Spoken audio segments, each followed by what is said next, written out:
the zombie emperor in American comics. Welcome back, brave explorers of impossible worlds. We are excited to have you here to continue this odyssey together. Before we continue, everything you'll hear is pure fiction, so please don't try to replicate combat techniques at home. This wonderful story and all its rights belong to its brilliant original author. We are only the messengers of entertainment. Want another dose of adventure? Subscribe to our YouTube channel so you don't miss a single chapter, and if you can't wait, our Patreon has exclusive surprises you'll love. Chapter 351 The Great Blood Spell. Ruan Mengmeng's mother was struck by a car driven by Shizuka D'Amato and fell unconscious. According to He Yinqiu, the only way to save her was to borrow blessings to restore her soul. This meant finding a blessed soul to lend her blessings to Ruan Mengmeng's mother before she crossed the Nei Bridge. Otherwise, not only would her soul not be recalled from the netherworld, but the borrower would also suffer a catastrophe. Furthermore, if the borrowed blessings were not returned promptly, the borrower would also suffer the same catastrophe. He Yinqiu calculated that Wang Yunxiao was the only person present who could lend her blessings to Ruan Mengmeng's mother. Ma Xiaoling was reluctant to risk Wang Yunxiao's life, but Wang Yunxiao's kindness forced her to agree without hesitation, promising to transfer the blessings to Ruan Mengmeng's mother. As the saying goes, good things come to those who wait. The subsequent borrowing blessings to restore souls ritual went terribly wrong. Ruan Mengmeng and her daughter were captured by ghosts in the Underworld. Despite Adam's timely intervention, the ghosts still snatched away the blessings Wang Yunxiao had borrowed. While Ruan Mengmeng and Adam's successful return of her mother's soul was a cause for great joy, it also meant that Wang Yunxiao would one day face a catastrophe, perhaps even a life-threatening crisis. Meanwhile, Huang Xianyao tracked D'Amato Shizuka to his base at Sutenkoku Tower, where he was wooing Jin Mirei. The outcome was obvious. Just as Huang Xianyao was about to kill D'Amato Shizuka, Ma Xiaoling arrived and engaged in a fierce fight, allowing D'Amato Shizuka to escape. Seeing that D'Amato Shizuka had escaped and Ma Xiaoling still persisted, Huang Xianyao angrily demanded to see Madonna, accusing her of being the source of this 60-year tragedy. The two, accompanied by Huang Fushan, returned directly to Ma Xiaoling's home and encountered Madonna's lingering spirit. Later, through Huang Xianyao's account, Ma Xiaoling learned that 60 years ago, Huang Guohu had fulfilled Madonna's request to help him subdue the generals, but not only did he fail, but he and Huang Fushan were both transformed into zombies. Ma Xiaoling was overwhelmed by this, unsure how to face Huang Xianyao. When she inquired about the real Huang Xianyao's whereabouts, she was met with a harsh truth that he had died in England. Ma Xiaoling was heartbroken, for the real Huang Xianyao was the man she loved most. Initially, she was forced to break up with Huang Xianyao to the Ma family's ancestral motto of never shed tears for a man, but her heart never forgot his love. Ultimately, Ma Xiaoling decided, for Wang Yunxiao's sake, to let Huang Xianyao conceal his true death and continue the facade. As for the two wandering ghosts, Ruan Mengmeng and Adam, one refused reincarnation to stay and care for her mother, while the other was refused shelter by the ghost messenger. Ma Xiaoling was left with no choice but to lend them temporary shelter through the help of a golden boy and a jade girl. Ruan Mengmeng's situation was temporarily resolved, and even the unlucky Adam now found a place to stay. Now, only the murderer, Shizuka D'Amato, remained at large. Though on the run, the madman continued to kill people disguised as a zombie. Just as Huang Xianyao was about to capture him, the zombies Su Fu and Crow reappeared and rescued him. With this, Shizuka D'Amato's wish came true, becoming a zombie. Not to mention Shizuka D'Amato's continued obsession with Jin Weilei even after her transformation. Let's just look at Jiajia Mansion. Not only is there Ma Xiaoling, the current heir of the Ma clan, the exorcist dragon clan, but now there's also the zombie Huang Xianyao. Clearly, there's no hope of true peace. It's worth noting that Jin Weilei, formerly Jin Hongzand, has also moved into Jiajia Mansion, becoming a troubled addition. However, this time, she's not the protagonist yet, but her unfortunate nephew, Jin Hongzhong. The chat software ICQ is currently incredibly popular, and many are addicted, even leading to sudden deaths. These deaths all share a common trait: starting at a certain point, they'll inevitably die within 7 days. It turns out this is all the work of the Japanese ghost Sadako. It's fair to say that even ghosts are adapting to the times and using online chat software. Jin Hongzhong was one of the ICQ chat addicts, and as expected, One night E2 was approached by Sadako, who became even more addicted. This infuriated Ma Xiaoling, unaware of the situation, and she was furious at his lack of resistance. However, her repeated admonitions proved ineffective, only prompting Jin Hengzhong to retreat further into a passionate affair with Sadako. Perhaps it was sheer luck that brought him down, but in less than 7 days, with a single pineapple bun, she had moved Sadako to constant encouragement and even secret ghost hunting. However, haunted by the ghosts of the deceased, he continued to be harshly rebuked by Ma Xiaoling. Soon, Ma Xiaoling discovered something was amiss with Jin Hengzhong and summoned Guang Xianyao and He Yingqiu to investigate. When the three arrived at Jin Hengzhong's home, they were shocked to see Jin Hengzhong being pulled into Sadako's computer. Thus began a rescue operation. With the help of computer expert Kwang Fushin, the three discovered that Sadako's ghost was in Shikoku, Japan, using ICQ to kill people in order to unleash a far greater catastrophe, the Great Blood Swastika Curse. The curse involves gathering 3,000 souls and harnessing their vengeance to curse all male life on Earth, bringing about the end of the world. Just as Ma Xiaoling and Guang Xianyao rushed to Japan to seek help from the local tyrant Hancock, Jin Hengzhong, trapped in the cyberspace, regained consciousness and began desperately searching for a way out. He used his Zhuangguang gemstone necklace to contact Ma Xiaoling. Guang Xianyao, Ma Xiaoling, and Kong tracked down Sadako's former workplace and uncovered the reason for her resentful suicide. Upon learning that Jin Hengzhong knew the true reason for her suicide and was attempting to escape, Sadako flew into a rage, believing him to have betrayed her. She attempted to kill him, becoming one of the 3,000 souls. Fortunately, He Yingqiu and Kwang Fusheng, both in Hong Kong, intervened in time and rescued Jin Hengzhong from the web in the nick of time.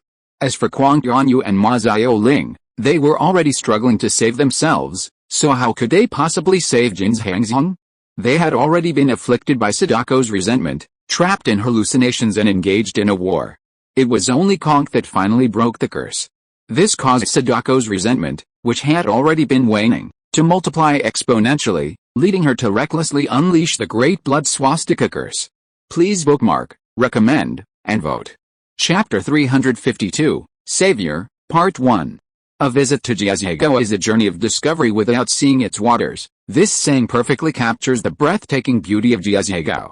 Springs, waterfalls, rivers, and shoals, 108 lakes and ponds, form a dazzling wonderland.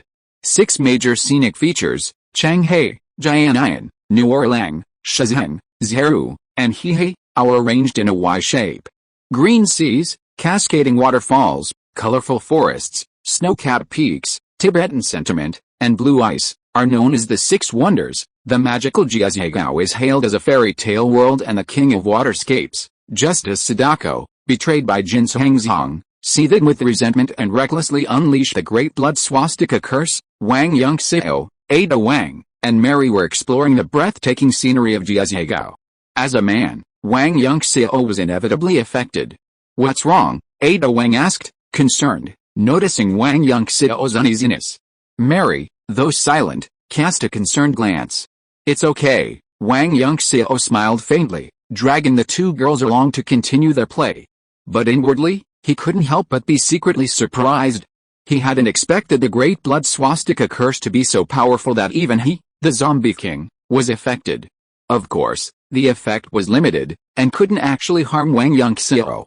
Meanwhile, facing a swarm of black beetles, formed entirely from 3,000 wronged souls, Guang Xianyao and Ma Xiaoling were driven to flee. Had it not been for Kwang Fushin and He Yingqiu's remote support, pointing them to an escape route, their current situation would have been even more dire. It's true that these black beetles were incredibly powerful. Even a zombie like Guang Xianyao could be bitten, and the 4 apprentices brought by Kong were quickly reduced to pools of blood. As for Ma Xiaoling, it was even more of a problem. Black beetles were a natural enemy of women, regardless of her status as an exorcist. It was Jin Weilei who discovered that these black beetles were afraid of women, leading Guang Xianyao, Ma Xiaoling, and the others to fight their way through. It was Jin Weilei, no doubt. Jin Weilei was traveling in Japan at the time, and upon hearing about Jin Hengzhong's situation, she felt compelled to help. While Jin Weilei successfully helped Guang Xianyao, Ma Xiaoling, and the others escape the swarm of black beetles, she was soon surrounded by them. In reality, The Black Beetles weren't afraid of women, but of Sadako. Just as Jin Weilei was dying from the beetles' vicious attacks, Yamato Shizuka arrived and rescued her. However, Jin Weilei's sacrifice paid off, giving Kwang Xianyao, Ma Xiaoling, and the others the opportunity to locate Sadako's true form before midnight. Ma Xiaoling struck with relentless force, ready to shatter Sadako's spirit and prevent her from wreaking havoc again. Unexpectedly, Jin's Hangzhong, overcome with pity, plunged into the online world and rescued Sadako. By then, the hour had arrived, and the Great Blood Swastika curse had taken shape. However, moved by Jin's Hangzhong's selfless rescue, Sadako's resentment dissipated, and the Great Blood Swastika curse was naturally broken. Touched by Sadako's genuine love, Jin's Hangzhong had already resolved to stay with her online forever. However, Sadako refused to accept Jin's Hangzhong's sacrifice. After a brief moment of happiness with him, she shoved him out of the online world and begged He Yinkyu to free her. Unable to resist Sadako's pleas, He Yinkyu finally relented and, rather than beating her to death, sent her to heaven. At that moment, across the streets and alleys of Tokyo, on every TV billboard, was the image of Sadako, smiling and bidding farewell to everyone. With Jin's Hangzhong situation securely resolved, Ma Xiaoling decided to enjoy a lavish trip around Japan, bringing along Kwang Xianyao and Jin Weilei. But as the saying goes, when one wave comes, another wave arises. Jin Weilei's blood craving strikes, and she can't help but want to suck human blood. Fortunately, Kwang Xianyao discovers and stops her in time. Kwang Xianyao and Ma Xiaoling then learned that Jin Weilei was actually saved by Yamato Shizuka, who, of course, saved her by biting her into a zombie. Kwang Xianyao and Kwang Fusheng's problems haven't been resolved yet, and now there's Jin Weilei, causing Ma Xiaoling a headache, making it difficult for her to continue her travels in Japan. Unbeknownst to Kwang Xianyao and Ma Xiaoling, Wang Yunxiao has discovered Kwang Xianyao zombie identity through the Zhuangguang stone. What she'll do next remains to be seen. Upon returning to Hong Kong Island, Ma Xiaoling hands Jin Weilei over to Kwang Fusheng, asking him to teach her how to be a good zombie who doesn't suck human blood. However, every night, Yamato Shizuka visits Jin Weilei through dreams, engaging in risque acts with her. Meanwhile, Sita Fenrin, concerned about a strange incident, seeks help from Ma Xiaoling. This guy is truly unlucky. Because of the Miss Bohemia beauty pageant, he was demoted from program director to a mere producer, now tracking a case involving a female student selling silver. One night, Sita Fenrin was drinking at a bar when he was approached by three strange men who claimed he was the savior. Since then, strange things have been happening to Sita Fenrin. He's able to freeze falling light boxes, control the elevator and the lights in his house with a single thought, and so on. This is the real reason he'd gone to Ma Xiaoling today. Little did he know, this was all due to his inability to control his telekinesis. As a result, Sita Fenrin returned empty-handed. Ma Xiaoling not only failed to notice his abnormality, but also treated him with scorn. Sita Fenrin stormed off, only to run into Wang Yunxiao, who had returned. From her, he learned that the female student he'd been tracking had committed suicide by jumping from a building. Although Sita Fenrin was shocked, he still had a little kindness in his heart. He chased Wang Yunxiao to the hospital and used his telekinesis to save the female student who had committed suicide by jumping from the building. Interestingly, the female student who had committed suicide by jumping from the building had a failed operation, but she was safe and sound, while another boy who had the operation at the same time as her, just a minor operation such as removing a cyst, died inexplicably. Afterwards, a conversation with Wang Yunxiao touched Sita Fenrin's heart, and he decided not to report on matters related to the female student. Unfortunately, he is now just an ordinary producer, and his former subordinates do not want to let him go.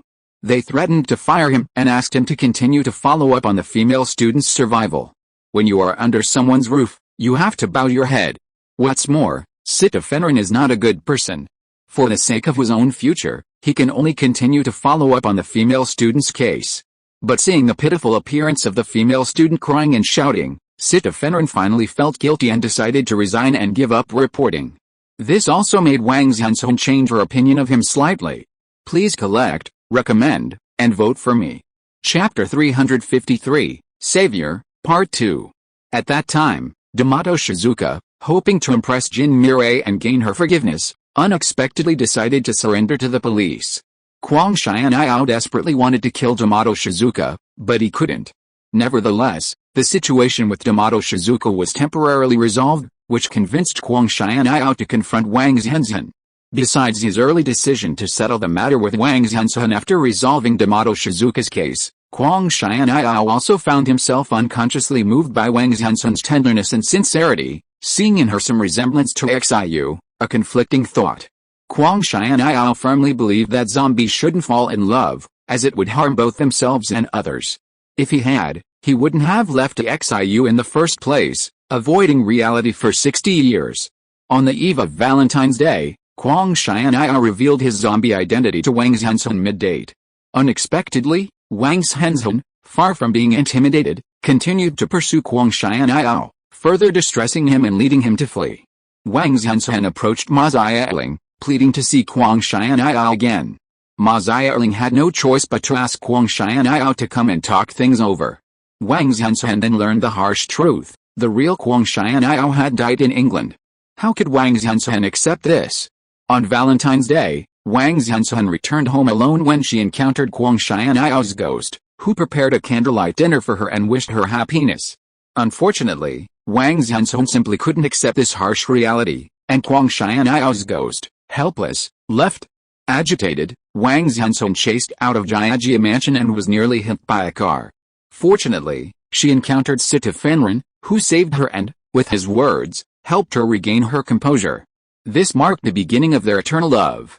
Meanwhile, Sita Fenrin was returning to the set when he was hit by Landali's car and thrown from the scene. Unexpectedly, he escaped unharmed, and instead, Crow bore all his pain and injuries. Landali, one of the 5 color envoys, was wielded by Nuwa 10,000 years ago, drawing upon the 5 vices of humanity: power, jealousy, resentment, confusion, and infatuation. He is also a troublemaker. The zombies, Crow and Sufu, are his subordinates. He's behind everything that happened to Ruan Meng Meng, Sadako, Yamato Shizuka, and now Sita Fenrin. Afterward, Landali dragged Sita Fenrin to the hospital for an examination, revealing that his powers stemmed from a brain tumor. However, Landali kept this secret from Sita Fenrin, explaining that his claim to savior stemmed from a DNA clone of the Shroud of Turin, which encased Jesus' body. Sita Fenrin, naturally, refused to believe this, dismissing it as nonsense. Later, Landali took him to the hospital and tried it himself on a critically ill patient. He actually revived a dying patient, and the truth was clear before his eyes, leaving him no room for disbelief. Upon learning he was a savior, Sita Fenrin was bewildered and went to confide in Wang Yunxiao.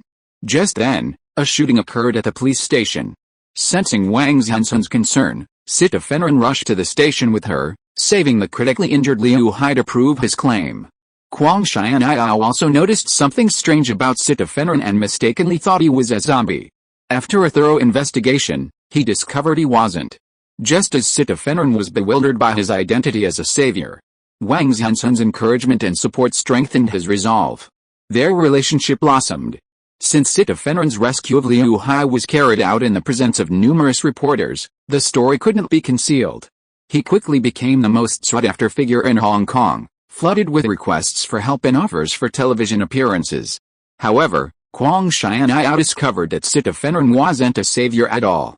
His rescues came at a price. He transferred the injuries of the rescued individuals to another person. Ma Xiaoling and Huang Xianyao also discovered that anyone who died while saving someone under the guise of Sita Fenrin was not even accepted in the Underworld, leaving them to wander the mortal world as wandering ghosts. So, they approached Sita Fenrin and told him about the incident, hoping he would stop saving people. Sita Fenrin refused to believe them, insisting he was the savior. Suddenly, a splitting headache struck him, and he collapsed. They took Sita Fenrin to Yingqiu for an examination, revealing that he only had brain cancer, which gave him his powers, and that his life was numbered. Sudden with such a blow, Sita Fenrin chose to escape reality, shutting himself away in his home, refusing to see anyone except Wang Yunxiao. Meanwhile, Jin Weilei suffered a blood-craving attack on the set, biting and killing the staff. Fearing Ma Xiaoling would capture her, she fled. Huang Xianyao and Ma Xiaoling rushed to the scene. Although they didn't see Jin Weilei, they learned from a survivor that she was pregnant. Sensing the gravity of the situation, the two sought out Yingqiu to discuss the matter. He revealed that Jin Weilei's child could only be a demon star.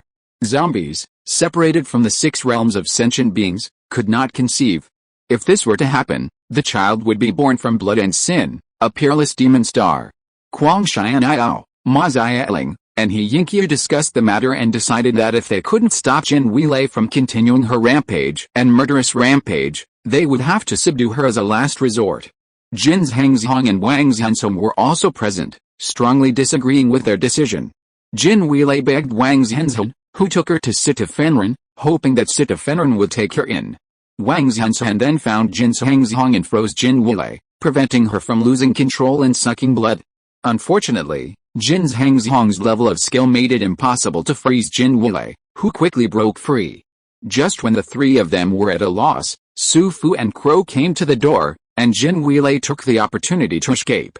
Su Fu and Crow's target was Jin Weilei, and naturally they would not let him go, so they both chased after him. Wang Yunxiao and Sita Fenren were worried that Jin Weilei was in danger, so they also chased after him. The 2 of them were naturally no match for Su Fu and Crow. Wang Yunxiao was seriously injured and dying in order to save Sita Fenren, which made Sita Fenren heartbroken. Despite Wang Yunxiao's opposition, he still saved her. Such a result is undoubtedly unacceptable to the kind-hearted Wang Yunxiao, because her recovery only transferred her injuries to another innocent person. Please collect, recommend, and vote for me. Chapter 354 Return. Despite Jin Weilei's desperate escape, Su Fu and the crows pursued her. In the nick of time, Sita Fenren arrived, but to no avail. Seeing Sita Fenren's efforts quickly overcome by Su Fu, Huang Xianyao arrived. Again, his efforts proved ineffective, and he barely outlasted Sita Fenren. After all, he was a malnourished zombie. Finally, Heiyu arrived, forcing Su Fu and the crows to retreat and rescuing Sita Fenren and Jin Weilei. Heiyu, like Lan Dali, was one of the 5 color and voice, incarnated by Nuwa thousands of years ago, drawing upon the 5 vices of humanity: power, jealousy, resentment, confusion, and infatuation. However, she represents resentment. It's precisely because Wanze is plagued by resentment that she harbors the greatest hatred for Nuwa. She rescued Sita Fenren and Jin Weilei in order to kill her. From Heiyu, Huang Xianyao learns that Sita Fenren is a DNA clone of his old rival, Yamamoto Kazuo, and the karmic grudges between them will be resolved in this life. Not only Huang Xianyao, but also Sita Fenren and Jin Weilei, who awakened in Tongshan Tower, learn this truth from Heiyu. Furthermore, Sita Fenren learns that Wang Yunxiao is the reincarnation of his beloved wife, Aksu, and that their bond is eternal. Meanwhile, Lan Dali's plan was thwarted by Heiyu, preventing him from obtaining the demon star. He then seeks out Amato Shizuka, who is in prison, and tells him that Huang Xianyao and Ma Zieling intend to prevent the birth of his son, the demon star. Upon learning of this, Shizuka D'Amato was enraged.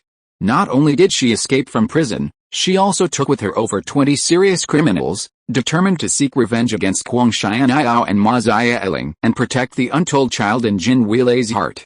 With Lan Dali's guidance, Shizuka D'Amato easily led her men to Jin Weilei and attempted to capture her.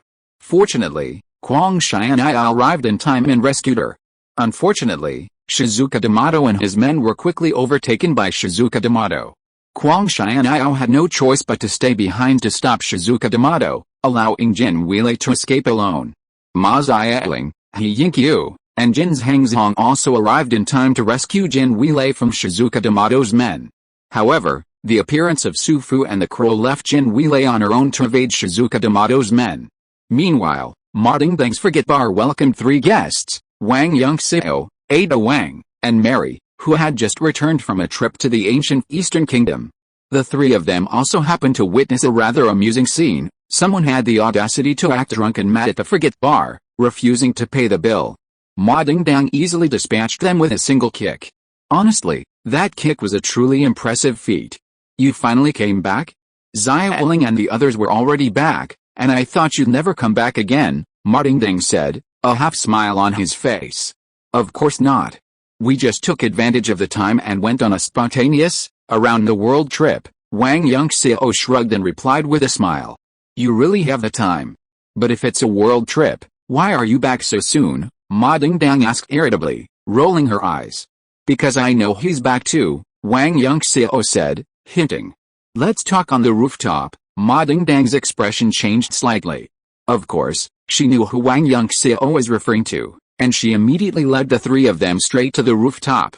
Are you sure he's really back? Ma Dingdang demanded with a complicated expression as soon as they reached the rooftop. Regardless of anything else, Zhang Chen's return signaled the imminent arrival of Nuwa's apocalypse. Yes, perhaps you'll soon feel it yourself, even without me telling you. Wang Yunxiao's response was still suggestive. Meanwhile, Jin Weilei, hoping to escape the pursuit of Damato Shizuka's men, stopped a passing car, hoping to completely escape them. However, before the car had driven far, Damato Shizuka's men drove a large truck and repeatedly rammed it, attempting to force it to stop. Even more puzzling to Jin Weilei was the fact that the two people in the car showed no fear at all. Especially the man sitting in the back seat with her, who was muttering strange things. Seeing the car about to crash, he pushed Jin Weilei out just in time. Fortunately, Jin Weilei was a zombie, otherwise, even if the fall hadn't killed her, it would have been enough to nearly kill her. Boom! Amidst a violent explosion, the entire car burst into flames. Jin Weilei was once again stopped by Damato Shizuka's men, with no escape possible. Just then, the man emerged from the car, unharmed. As the zombies watched in astonishment, he unfurled a pair of vast bat wings, roaring heavenward, echoing across Hong Kong Island. At that moment, everyone from Damato Shizuka's men, to Kwang Xianyao and Damato Shizuka, engaged in a fierce battle, to Su Fu and Crow, entangled with Ma Erling and the other two, to Lan Dali and Heiyu, all stopped and stared in the direction of the roar, eyes filled with fear. Jiang Chen, he's back after all. On the rooftop of the frigate bar, Ma Dingdang heard the roar and couldn't help but sigh softly. Roar, as if in response to Jiang Chen's roar, Wang Yunxiao also manifested his zombie form, similarly unfurling a pair of vast dragon wings and roaring heavenward. I'm sure countless people will be awakened from their slumbers that night. The two roars ceased, and everyone saw a figure soaring into the sky, seemingly merging with a bright moon. Just as Jin Weilei hadn't recovered from Jiang Chen's immense power, Hong Zhao emerged from a flaming sedan and suggested that perhaps Ma Dingdang could help her at the frigate bar. Hong Zhao was also one of the five color envoys, incarnated by Nuwa 10,000 years ago, after she extracted the five vices of humanity: power, jealousy, resentment, confusion, and infatuation. She represented confusion. Because of this confusion, she lacked even a personality, constantly trapped in it. Meanwhile, upon hearing Jiang Chen's roar, Kwang Xianyao mind was flooded with nightmare-like memories, leaving him in a state of utter terror. It was precisely because of the panic that Kwang Xianyao strength skyrocketed, and he knocked Amato Jing away with one punch. After that, he fled from this place desperately, wanting to stay away from the existence that was like a nightmare to him. It's a pity that Jiang Chen had such a deep impression of Kwang Xianyao that he took the initiative to find him. To be honest, if it weren't for the unforgettable relationship between him and Xiu, Jiang Chen might not have made up his mind to truly integrate into the world. Perhaps, Jiang Chen was completely well-intentioned, but it's a pity that Kwang Xianyao was already deeply trapped in a nightmare and couldn't extricate himself. Thank you Duo for the guaranteed monthly ticket. 4 updates are available today. Please collect, recommend, and vote. Chapter 355 Demon Star. It was morning, and it was already time to go to the frigate bar. Besides Dami, who was busy packing up, the only people left were Wang Yunxiao, Ada Wang, Mary, and Ma Dingdang.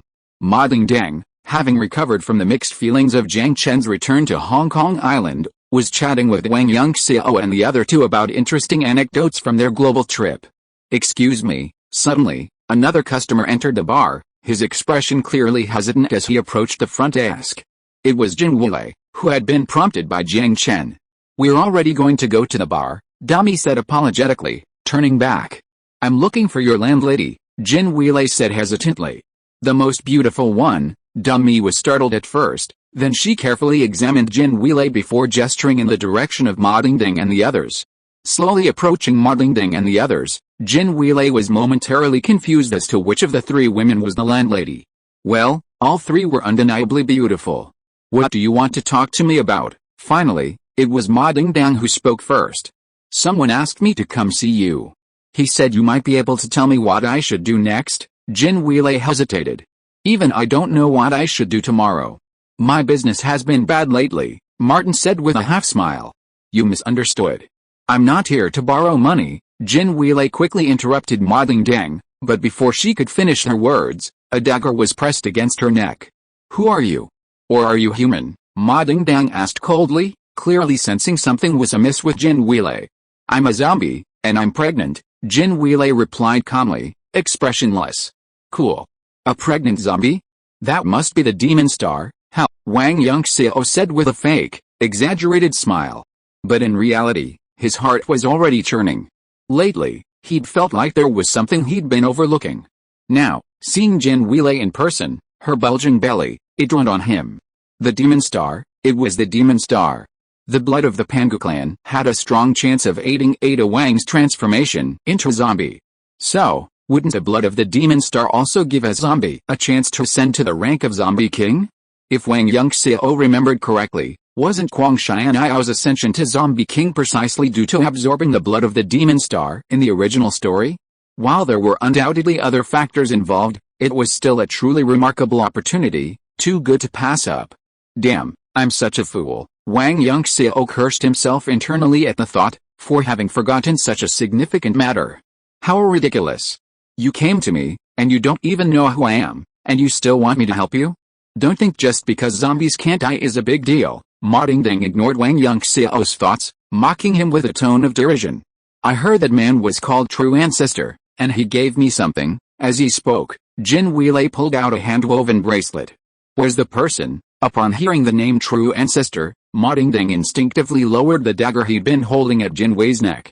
Seeing the bracelet, his expression deepened, and after a long pause, he asked quietly. I don't know. Jin Wei's response disappointed Ma Dingdang. Go. I can't help you. Immediately, Ma Dingdang's expression changed faster than the pages of a book, returning to his cold demeanor and sternly dismissing him. Jin Wei was also known for her temper, and she hadn't had high hopes for this trip to begin with, so she immediately turned and left. How did you know I was here? Just then, Ma Dingdang's question rang out again. I don't know, Jin Wei instinctively paused and replied. I wasn't asking you, Ma Dingdang said coldly. Actually, I didn't come here to ask you for help. I don't think you understand how people can sometimes risk their lives for someone else. Jin Wei's anger was uncontrollable. A woman dying for a man, in one word, stupid, Ma Dingdang sneered disdainfully. It doesn't matter who I die for, what matters most is that I'm willing, Jin Weilei retorted. 2 words, damn it, Ma Dingdang's disdain deepened. I don't know if this is damnable or not. I just know I've never been able to distinguish right from wrong, but since I had this child, I've really started to think seriously about what's right and what's wrong. As she spoke, Jin Weilei finally spoke her mind. Perhaps, she truly needed someone to open up to. You must make a decision soon. Your child should be born tonight. Hearing this, Ma Dingdang calmed down a bit and offered a reminder. Can you lend me your phone? Jin Weilei was slightly taken aback, but not overly surprised. He had already experienced so many shocking things since she became pregnant. Who could have imagined that in just a few days, her belly would swell like a woman in her 10th month of pregnancy? Do you have $1? Ma Dingdang wasn't prepared to help Jin Weilei any further, even for something as trivial as borrowing the phone. Well, wasn't this just a plea with Jiang Chen? Yes, seeing Jin Weilei's hesitant expression, Ada Wang kindly tossed a coin. Thank you. Jin Weilei glanced at Ada Wang gratefully, took the coin, and strode to a nearby payphone. Uncle, I've decided not to have this child. Can Xiaoling come pick me up? I'm at a Forget bar, right at the intersection of Jiajia building. Okay, I'll wait. Bye, Jin Weilei said only 2 words before hanging up. Then, she left the bar. Upon hearing Jin Weilei's decision, the 3 women were quite surprised, even Ma Dingdang. For a woman, no matter the reason, to cruelly abort an unborn child is undoubtedly a deeply painful decision, even in Jin Weilei's unique situation.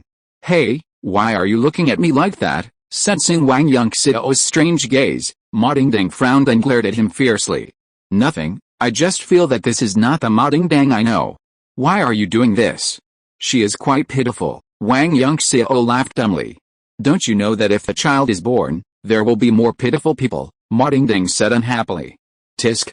There are so many pitiful people in the world, so what if there is one more demon star? Can it be compared with Nuwa's destruction of the world? Don't you think about why this child came into the world at this time? Wang Yunxiao curled his lips in disdain and said meaningfully. Yet, why did he let this woman come to me? Hearing this, Ma Dingdan couldn't help but feel moved and fell into deep thought. Please collect, recommend, and vote for me. Chapter 356 Zhanzhong's Death. Jin Weilei left the frigate bar, but Ma Xiaoling didn't wait for her. Instead, she was ambushed by Shizuka D'Amato and her men. Shizuka D'Amato was also quite arrogant, arresting people in the street, claiming to be looking for formula for her child. Just as Shizuka D'Amato and her men were aggressively surrounding them, Ma Xiaoling arrived in time, forced Shizuka D'Amato and her men back, and rescued Jin Weilei. Ma Xiaoling took Jin Weilei directly to the hospital where He Yinqiu was staying. The hospital had been cleared out, and He Yinqiu had set up a defensive formation to block Shizuka D'Amato and his men from pursuing them. Even with a protective formation, Ma Xiaoling and He Yinqiu were wary, as they knew Shizuka D'Amato had the ability to enter people's dreams and kill them within them. However, Ma Xiaoling and He Yinqiu were prepared, carving a talisman on the palms of their men, allowing them to escape from dreams. It's worth noting that Sita Fenrin was also present in the hospital at this time. However, unlike the others, who were prepared to stop D'Amato Shizuka's madness, he was already terminally ill and merely awaiting death. Then there was Kwang Xianyao, still consumed by his fear of Jiang Chen, and it was truly worrying how much fighting power he would have left tonight. As night fell, the moon hung high. He Yinqiu performed a ritual to completely isolate the operating room from the outside world, thereby preventing the demon star's spirit from uniting, hoping to abort the fetus. With Landali's help, D'Amato Shizuka successfully infiltrated the hospital and, one by one, pulled Kwang Xianyao, Ma Xiaoling, Kwang Fushan, and Jin Zhangzhong into dream. Initially, the four were unaware they were trapped in a dream, a nightmare that terrified them the most. Kwang Xianyao and Ma Xiaoling encountered the zombie king Jiang Chen, while Jin Zhangzhong and Kwang Fushan encountered Sadako. However, facing either Jiang Chen or Sadako, the four were helpless. Meanwhile, Sita Fenrin also reached the end of his life. Unable to bear watching him die, Wang Zhanzhong immediately sought help from Ma Xiaoling, Kwang Xianyao, and others. However, upon reaching them, Wang Zhanzhong was shocked to discover they were all trapped in a dream, unable to extricate themselves. Wang Zhanzhong attempted to enter the dream to help Ma Xiaoling, Kwang Xianyao, and the others, but she couldn't fall asleep, so she resorted to taking sleeping pills. Unexpectedly, Wang Zhanzhong, usually a delicate figure, became D'Amato Shizuka's greatest nemesis in the dream. Whether it was Sadako or Jiajin, they were rendered vulnerable under her control, allowing her to easily rescue Ma Xiaoling and Kwang Xianyao from the dream. Unfortunately, while Wang Zhanzhong could save Ma Xiaoling and Kwang Xianyao, she couldn't save herself, as the sleeping pills she had taken prevented her from escaping the dream on her own for a short period of time. But that didn't matter. In the dream, Wang Zhanzhong was invincible, even Shizuka D'Amato no match. This forced Shizuka D'Amato to seek a solution outside of the dream. Just as Wang Zhanzhong entered the dream to rescue Ma Xiaoling, Kwang Xianyao, and the others, the chapel where Sita Fenrin was staying welcomed an unexpected guest, Jiang Chen. The emergence of the demon star was a major event, and it was hard not to pay attention to anyone, not even Jiang Chen or Wang Yunxiao. However, Jiang Chen's appearance before Sita Fenrin was to uncover the connection between him and Yamamoto Kazuo and transform him into a zombie. Shizuka D'Amato, deeply resenting Wang Zhanzhong for ruining his plans, was powerless in his dream, so he resorted to attacking her in reality. Faced with Shizuka D'Amato's sudden attack, Kwang Xianyao, Ma Xiaoling, and the others were powerless to stop her and could only watch as Wang Zhanzhong was abducted. During this attack, Kwang Fushan was severely injured by Shizuka D'Amato's blow. As for Jin Zhangzhong, he had long been silently captured by Landali. On the rooftop of the hospital, in order to completely lure Kwang Xianyao and Ma Xiaoling away, D'Amato Shizuka hit Wang Zhanzhong so hard that she was on the verge of death, forcing Kwang Xianyao to make a difficult decision. Should he turn Wang Zhanzhong into a zombie and save her? With his good sister about to die tragically in front of him, even Ma Xiaoling could no longer stick to her original intention and acquiesce to Kwang Xianyao turning Wang Zhanzhong into a zombie, as long as his good sister could continue to live. Just when Kwang Xianyao was about to bite Wang Zhanzhong, he hesitated because of Wang Zhanzhong's words, "Don't bite me if you don't love me." He could only watch her turn into a cold corpse in his arms. Zhanzhong's death made Kwang Xianyao heartbroken. His heart was filled with regret and hatred. He was on the verge of losing control and could turn into a completely crazy zombie at any time. Sita Fenrin arrived belatedly. Even now a zombie, he was unable to save Wang Yunxiao, and he couldn't help but resent Wang Yunxiao for his inaction. Elsewhere, He Yunxiao lost his battle with the Demon Star and was severely injured by a surprise attack from Damato Jing. He could no longer prevent the Demon Star from entering the world. At the last moment, Jin Weilei finally made up her mind, took He Yunxiao's master's magical weapon, and stabbed it deep into her own belly.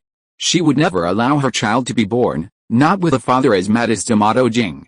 Unfortunately, the Demon Star couldn't be killed so easily. Otherwise, not even Wang Yunxiao would have allowed the Demon Star to die like this. This was a shortcut to becoming a zombie king, even if it wasn't a surefire way. Seeing the Demon Star about to fall to Damato Jing, Ma Dingding suddenly appeared, wielding a machine gun with heroic force. While he couldn't truly kill Damato Jing, he did successfully rescue Jin Weilei.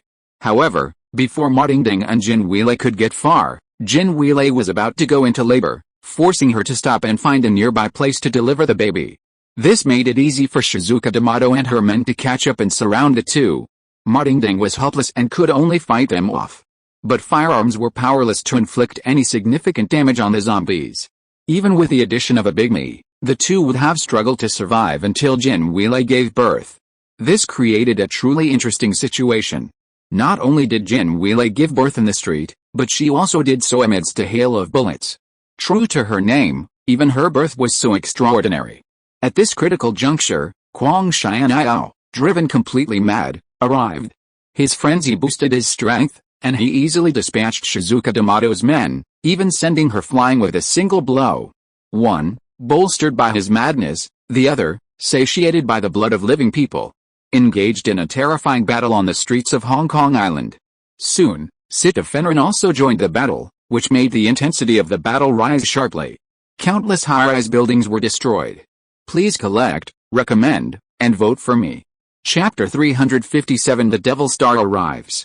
The battle between Wang Yunxiao, Sita Fenrin, and Tang Benjing was earth-shattering, but each of them possessed a terrifying ability to completely annihilate the other. Even though Wang Yunxiao and Sita Fenrin were both second-generation zombies, while Tang Benjing was only third-generation, neither of them fed on human blood. While their madness, hatred, and rage intensified their powers, even when outnumbered, they still struggled to defeat Tang Benjing. Consequently, the final outcome of the battle was bound to be a mutual defeat. At that moment, a golden beam of light shot through the sky, marking the arrival of the Demon Star. Reflecting on the birth of her son, Tang Benjing, already wounded by Wang Yunxiao and Sita Fenrin, rekindled her spirits and stumbled towards them. Ma Dingding tried to intervene, but accidentally let Tang Benjing snatch the Demon Star. Beautiful lady, do you need any help? Just as Ma Dingding hesitated over whether to seek help from Jiang Chen to retrieve the Demon Star, a playful voice echoed in her ear. Ma Dingding quickly looked up, only to see Wang Yunxiao, Ada Wang, and Mary silently appear before her. Help me rescue the child, Ma Dingding pleaded without hesitation. No problem. Next time we drink at Forget Bar, remember to give us a free meal, Wang Yunxiao said with a calm smile, agreeing without hesitation. Wang Yunxiao's decision to take on this matter wasn't a matter of urgency. He couldn't possibly take someone like Damato Shizuka seriously, let alone someone in her current state. He simply did this for future considerations.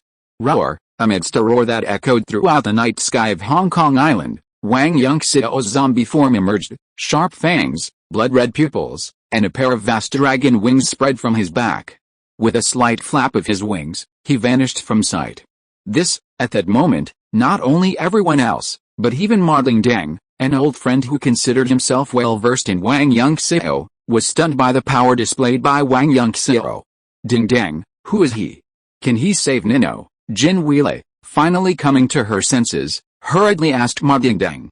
Since he said so, there shouldn't be any problem. Let's go. Instead of worrying here, let's follow and see. Ma Dingding, who still had some foresight, reassured Jin Weilei and then chased in the direction Wang Yunxiao had left. Everyone followed closely behind, and Ada Wang and Mary had already caught up before them. Meanwhile, Damato Shizuka hadn't gotten far before Ma Zierling intercepted him. Knowing he was no match for Ma Zierling in his current state, He immediately chose to flee without a fight. However, as Wang Yunxiao fluttered his wings and descended from the sky, Yamato Shizuka's escape was impossible. "It's you. You're a zombie too." Ma Xiaoling looked at Wang Yunxiao in shock, her voice cracking with disbelief. "Long time no see, Miss Ma." Wang Yunxiao nodded with a smile. "Give me this child, and perhaps I can let you die a quick death." Then, Wang Yunxiao's gaze fell on Yamato Shizuka, a half-smile on his face.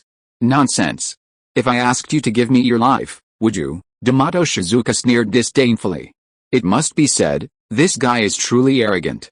Then there's nothing I can do." Wang Yunxiao spread his hands, vanishing from the spot in an instant, only to reappear in the same spot, but in his arms, he was holding a baby, who was curiously observing him with a pair of innocent, large eyes. "El Nino! Give me my son back!" "Roar!" Yamato Shizuka roared angrily, charging at Wang Yunxiao recklessly. Yamato Shizuka was incredibly fast, reaching Wang Yunxiao in the blink of an eye. But before he could even react, he was sent flying backwards at an even faster speed. Bang! Shizuka Yamato landed hard, creating a massive crater. The next moment, however, he stumbled back to his feet. While not completely unscathed, he wasn't deadly either. Tisk, tisk, that's a bit of a hassle. Wang Yunxiao curled his lips. A zombie himself, he knew how difficult it was to completely eliminate a zombie. Seeing Shizuka Yamato charging at him again, Wang Yunxiao waved his hand with a hint of impatience, pinning him to the spot, unable to move. "Who are you? What have you done to me? Give me back my son!" "Roar!" Shizuka Yamato roared frantically. No matter how hard he struggled, he couldn't break free from Wang Yunxiao's special restraint. "Miss Ma, why don't you release the dragon?" Then, Wang Yunxiao set his sights on Ma Xiaoling. The Ma family's dragon was the true nemesis of zombies. "When the battle begins, all troops must line up before us and slay the evil." Ma Xiaoling gave Wang Yunxiao a deep look. Though unsure of his intentions, she didn't hesitate and immediately summoned the dragon. Naturally, she wanted to eliminate Wang Zhenson's killer as soon as possible. The golden dragon materialized, accompanied by a mighty roar as it pierced through Shizuka Yamato's chest. Plop! Shizuka Yamato collapsed face down to the ground, seemingly at the end of her life. Shizuka Yamato. Just then, Ma Dingding and the others arrived. Jin Weilei cried out in grief, leaping over and embracing Shizuka Yamato. Ultimately, she had always loved Shizuka Yamato, and Shizuka Yamato loved her just as deeply. As the saying goes, when a dying man is about to die, his words are kind. At the end of her life, Shizuka Yamato finally broke free from her madness and seized the final moments to share her heartfelt feelings with Jin Weilei. This, however, was exactly what Wang Yunxiao couldn't stand.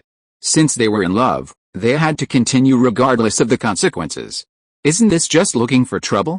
Here, the child is in your hands." Wang Yunxiao didn't bother to pay attention. With a smile, he walked over to Ma Dingdang and handed the baby to her without any regrets. Although Wang Yunxiao wanted to use the blood of the Demon Star to test the chance of direct advancement to Zombie King, the timing was clearly not right. He had to wait until the Pangu clan's envoy arrived tomorrow. Moreover, without the Demon Star, how would the story unfold? "Thank you." Ma Dingdang gave Wang Yunxiao a grateful look and carefully took the baby into her arms. "You're welcome. Remember to give us a free drink next time we go to your place." Wang Yunxiao waved his hand nonchalantly before leaving with Ada Wang and Mary. "I've almost watched the main show tonight, and the rest are just some weird scenes. There's really nothing good to watch.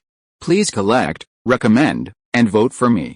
If you are listening to this novel on a channel other than Fanfic World, it means it was downloaded and re-uploaded without effort. We warmly invite you to visit our channel, Fanfic World. There you will find the original version of this story and many other novels of various genres. We look forward to seeing you dive into a world of incredible novels. Chapter 358 Mary's Mutation. "Honey, are you worried? Is it about that child?" Ada Wang asked softly on the way back to the hotel. "Yes. The Demon Star is born with blood and sin. If it can grow to its full potential, it will be a being comparable to the Zombie King, or even surpass it." Wang Yunxiao nodded slightly and recounted some of his knowledge of the Demon Star. "Are you afraid he'll wreak havoc on the world in the future?" Mary was surprised. Even she herself didn't believe the question. It wasn't that she didn't believe the Demon Star would wreak havoc, but Wang Yunxiao simply didn't care about such things. If that day ever came, He'd just deal with it directly. Well, it had to be said that although Mary had only been with Wang Yunxiao for a short time, she knew him well. A malnourished demon star is destined to die young? Wang Yunxiao curled his lips in disdain, not taking the demon star seriously at all. Perhaps a demon star born from human blood might still pose a threat, but for now, forget it. I just heard that the blood of the demon star could potentially allow a zombie to ascend directly to Zombie King. As Wang Yunxiao spoke, his gaze fell on Mary. You want to? Ada Wang immediately understood what Wang Yunxiao meant. Yes. So, dear, have you thought about it? Do you want to give it a try? Wang Yunxiao shrugged. There was nothing wrong with admitting it, but he also asked for Mary's opinion. Right now, only Ada Wang and Mary were present. Ada Wang had already embarked on the path of transformation and naturally didn't need this opportunity. That left only Mary. And with Mary's potential, she would definitely have no problem ascending to Zombie King in the future. Of course, if Mary didn't want to be transformed into a zombie, Wang Yunxiao wouldn't force her. Then, the opportunity could be left to either Selene or Emma. Going back and bringing her here wouldn't be a difficult task. Of course, Mary agreed without hesitation, clearly prepared for this. Now with such a good opportunity before her, she had no problem trying it. When do we start? Mary asked. There's no rush. Demon Star still has his mission to complete. Once he's done what's rightfully his, we can act later, Wang Yunxiao said with a smile. What's his mission? Ada Wang asked curiously. I don't know. But he arrived just before Nuwa destroyed the world, so he must have a mission. Whether it's for good or evil, we should just wait and see. Wang Yunxiao spread his hands and said so. That was all he could say. He couldn't possibly know what was going to happen next, could he? Ada Wang and Mary exchanged a glance, naturally agreeing. Since Wang Yunxiao said they should wait, then they could wait. Only a few months remained until January 2nd, 2001, the day Nuwa destroyed the world. Honey, are you ready? Wang Yunxiao asked Mary impatiently upon returning to the hotel. He had been waiting for this day for a long time. By transforming Mary into a zombie, he could completely replace Hancock in her heart. Begin. Mary took a deep breath and nodded emphatically. Okay. Wang Yunxiao leaned closer to Mary, baring his zombie fangs and piercing her neck. HMPH, Mary groaned softly, feeling a strange sense of exhilaration welling up inside her. The feeling was no less than the healthy exercises they'd done together. Once Mary's blood was completely drained, Wang Yunxiao forced out another drop of his heart's essence and injected it between her eyebrows. Perhaps because Mary was so powerful, no less powerful than a zombie king, her transformation was swift and silent. As the saying goes, strike while the iron is hot. Seeing Mary's transformation proceed so smoothly, Wang Yunxiao thought, why not raise her zombie bloodline to the next level? This way, perhaps her chances of ascending to Zombie King status in the future by consuming the blood of the Demon Star would be even greater. But don't forget, Wang Yunxiao still had a good amount of Hancock's blood in his personal space. It was believed that sharing blood from the same source would have a significant effect on Mary's zombie bloodline's advancement. But would Mary mind? As it turned out, Mary didn't seem to mind at all, though the complex glint in her eyes didn't escape Wang Yunxiao's gaze. However, the scene of Mary's ascension to the third generation of zombies left Wang Yunxiao and Ada Wang stunned and delighted. It was unclear whether it was Hancock's strength or their shared bloodline, but after absorbing enough of Hancock's blood, Mary's zombie bloodline not only advanced smoothly but also mutated. Yes, it mutated. And unlike Ada Wang or Selena, who only underwent a preliminary mutation, this was a complete and thorough transformation. This also caused Mary's overall strength to surge to a terrifying level. If Wang Yunxiao's estimations were correct, even if she faced Jiang Chen alone, the outcome would be a 50-50 chance. This also meant that Wang Yunxiao would be no match for Mary for a while. For a man, being unable to defeat even his own woman is undoubtedly a sad story, though he wasn't exactly a chauvinist. Regardless, Mary had undoubtedly given Wang Yunxiao and Ada Wang a huge surprise. However, it was clear that she couldn't use the opportunity presented by the Demon Star. So, that evening, Wang Yunxiao returned to the Marvel Universe and found Selene and Emma. He explained the situation regarding the Demon Star and let them make their own choice, lest he lose out. Despite such a golden opportunity before them, the two women repeatedly pushed for it, each wanting to give it to the other. Ultimately, Wang Yunxiao had to make the final decision. After careful consideration, Wang Yunxiao decided to give the opportunity to Emma. First and foremost, Ada Wong was no longer able to lead the Umbrella Group. While Rain was still there were still matters that needed Selene's attention. Furthermore, if Emma truly ascends to Zombie King, not only will her own strength skyrocket to a terrifying degree, but both her psychic abilities and her ability to transform into diamonds will also reach the level of an Omega-level mutant. As for Selene, there's no need to worry, as she still has the Human King Fuxi and the Jade Pool Mother waiting for her in the future. 4 updates are up for today. Please bookmark, recommend, and vote. Chapter 359 Full Moon Patry. Sister Ada, Sister Mary. Emma's arrival naturally caused a stir, engaging the two women in a ceaseless chatter. Emma was incredibly excited. The opportunity to ascend directly to Zombie King would soon be before her. How could she possibly remain calm? Even if the chances of success weren't 100%. Ada Wang and Mary were genuinely happy for Emma. This, in turn, made Wang Yunxiao invisible. He didn't know if the 3 women had done it on purpose, but he certainly wouldn't sit idly by. Since they had initiated the war, he decided to sleep with them. Meanwhile, Damato Shizuka, having come to her senses, blessed Kwang Xian'ao, Ma Xiaoling, Sita Fenren, and even the deceased Wang Zhansun with sweet dreams. She also gave Jin Weilei a formal wedding as a parting gift. While all of Damato Shizuka's actions couldn't be said to be effective, they truly had limited impact. Kwang Xian'ao remains trapped in a quagmire of self-blame and regret over Wang Zhansun's death, spiraling out of control. Sita Fenren's hatred for Kwang Xian'ao remains etched in his mind. Ma Xiaoling, having lost her best friend, is consumed by the memory of Wang Zhansun, neglecting even her business. Perhaps only Jin Weilei has strengthened her resolve to be a good mother. From that day forward, Kwang Xian'ao has vanished, and Ma Dingdang's Forget Bar has gained a new, nightly guest who indulges in drunken dreams. Perhaps only this can Kwang Xian'ao temporarily forget the nightmare-like torment he endured. Time flies, and a month has already passed. Today marks the full moon of El Nino, the demon star. Everyone has agreed to celebrate El Nino's full moon tonight at Forget Bar. Wang Yunxiao certainly wouldn't miss such a fun event. After all, he's El Nino's lifesaver. Perhaps there's another reason. He's the murderer of someone's father. Emma, you're here. What would you like to drink? As night fell, Wang Yunxiao, Ada Wang, Mary, and Emma arrived early at the Forget Bar. Dami immediately greeted them warmly. Over their time together, Emma and Dami had become incredibly comfortable, becoming close friends who could talk about anything. As a result, she'd become incredibly familiar with the others. Same old routine. They haven't arrived yet? Seriously, even Nino's full moon party wasn't so forthcoming, Emma complained.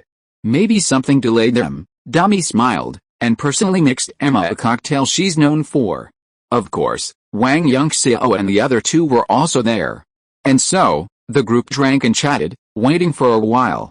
Before Sita Fenren and the others arrived, the Forget Bar welcomed a strange guest, none other than Sita Fenren's old colleague, Frank. Frank was seen walking hurriedly, his face etched with fear and panic, as if something terrifying was chasing him. According to Frank, someone at the TV station had been going berserk every night recently, and he suspected a ghost had possessed him, so he went to ask Ma Xiaoling for help. It turned out not only Ma Xiaoling showed up, but also another girl, who not only competed with Ma Xiaoling for business but also engaged in a brawl. Everyone was surprised to see Sita Fenren finally arrive, followed by a child resembling a mud monkey. It was none other than Kwang Fushan. Ever since Wang Zhansun's death and Kwang Xian'ao's disappearance, Kwang Fushan had become obsessed with Sita Fenren, intent on alleviating his hatred for him. But it seemed his approach wasn't working. As otherwise Sita Fenren wouldn't have ended up in the trash can, leaving him in such a state of disarray. However, he retaliated, quickly knocking Sita Fenren unconscious. After visiting El Nino's great-grandson upstairs, Sita Fenren then told his old colleague Frank that it wasn't just a ghost chasing him, but a flying dragon. The idea of a flying dragon amazed not only Frank but everyone present. Regardless of the world, whether it was the dragons of the east or the winged lizards of the west, they were legendary creatures, incredibly rare. Even Wang Yunxiao and the others had never seen one. Before everyone could recover from their shock, Ma Xiaoling and a girl in black suddenly appeared in the Forget Bar, clashing with each other. It must be said that tonight was quite lively. She's Xiaomi, Dummy's sister, Emma whispered to Wang Yunxiao and the others. She had met Xiaomi together before, and they'd gotten along quite well. Through Ma Xiaoling and Xiaomi's argument, everyone knew who was competing with Ma Xiaoling for business. This wasn't surprising, however. Possessing half of the purifying dragon pearl from the Ma clan, the exorcist dragon clan, she had mastered some of the Ma clan's exorcism techniques. Unlike Dummy, Xiaomi feared the day a descendant of Ma Jia would retrieve her half of the purifying dragon pearl, a move that would cost her everything, even her life. Therefore, she was deeply wary of the Ma clan's heir.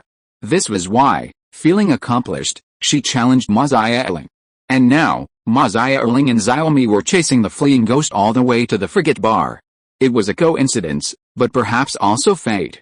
With the two women deadlocked, Ma Dingding finally proposed a bet: who could subdue the ghost first? The loser would become the victor's apprentice. Given the women's personalities, they naturally agreed, and the bet officially began. Xiaomi's skills were so far behind her.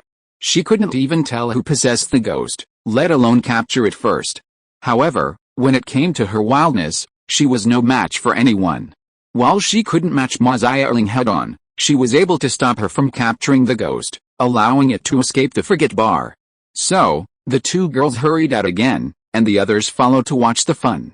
Brother Yunxiao, don't we go and see? Ghost hunting should be fun, right?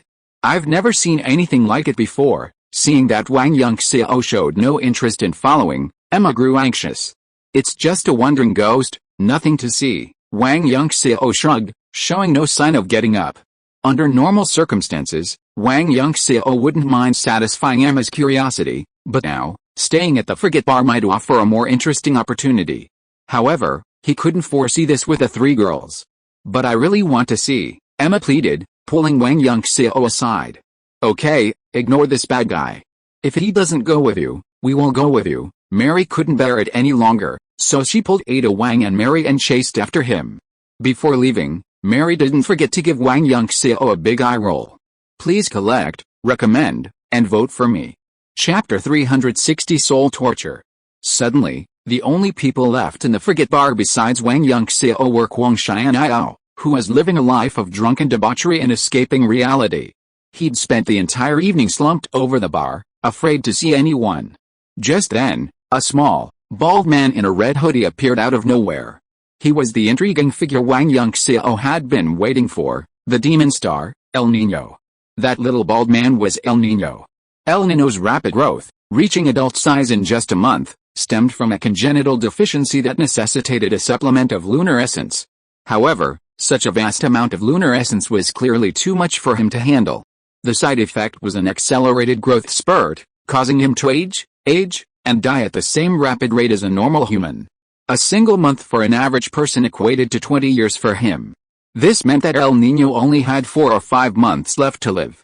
Perhaps out of concern for Ma Xiaoling, Guangxi and Yao suddenly stood up, took $1 from El Niño, and walked off on his own. This left El Niño bewildered. After all, he was only a month old. Little Baldy, would you like a drink? Wang Yunxiao said, chuckling and waving. Oh, El Niño replied softly, approaching. Unaware of the concept of politeness, he took the glass in front of him and took a long sip. So bitter, El Niño gasped in amazement the next moment. Why do people love to drink something so unpalatable? El Niño then asked Wang Yunxiao, puzzled. There was no complaint, only pure curiosity. Who would know? But you, little Baldy, what kind of milk powder did you eat to grow so big in just 1 month? Wang Yunxiao shrugged nonchalantly, not forgetting a joke at the end. Do you recognize me? El Niño was slightly taken aback, then asked curiously. Of course, didn't we meet when you were born? Wang Yunxiao asked back with a smile. I remember you saved me back then, El Niño said seriously. One could only say that, as expected of a demon star, he could remember things even from birth. Don't be grateful to me, though. In a sense, I'm still your father's murderer, Wang Yunxiao said with a half smile, but it was actually a playful amusement that caught his eye, eager to see how El Niño would react. Do you know my father? Why did you kill him? Can you tell me about him? As Wang Yunxiao expected, El Niño simply pressed on with curiosity, showing no hatred. Or perhaps, as a complete novice, he had no idea what hatred even meant. Also, Can you tell me why a mother would kill her own child? El Niño couldn't help but ask the question that was most important to him, the one that had always troubled him. As for that question, let the person involved answer it, Wang Yunxiao said with a calm smile. As they spoke, Ma Xiaoling and her group had already returned, but Xiaomi, the other party involved, had disappeared. How interesting, Brother Yunxiao. What a shame you didn't come with me, Emma excitedly recounted the story, running back to Wang Yunxiao. As expected, it was Xiaomi who lost the bet. However, there had been a few minor setbacks. Xiaomi had actually summoned the Ma clan's dragon before Frank's ghost had even left him. Ma Xiaoling was surprised by Xiaomi's ability to summon the dragon, but even more infuriated was the fact that Xiaomi had dared to do so. The consequence of doing so would have killed Frank as well, a blatant murder. For this, Ma Xiaoling slapped Xiaomi hard. The result was a bitter disagreement, and the previously agreed upon apprenticeship was naturally out of the question. Huh? Who's this kid? After finishing her story, Emma turned her attention back to El Niño. Well, Emma wasn't even 21 when Wang Yunxiao transformed her into a zombie. Judging by appearance alone, it's hard to tell who's older, her or El Niño.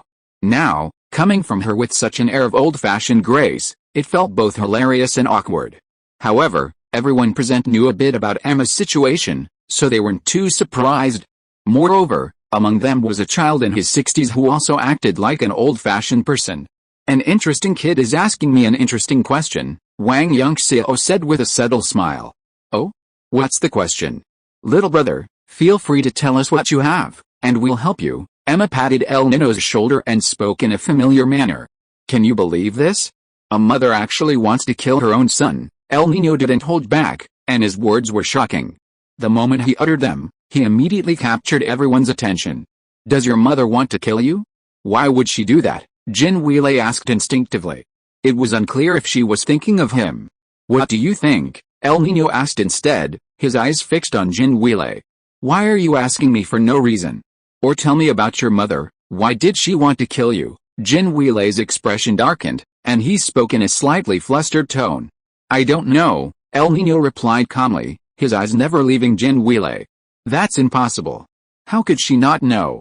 Is there something wrong with your mother's brain? Dummy interjected, also to help Jin Weilei out. What do you think? El Niño pointed the finger at Jin Weilei again.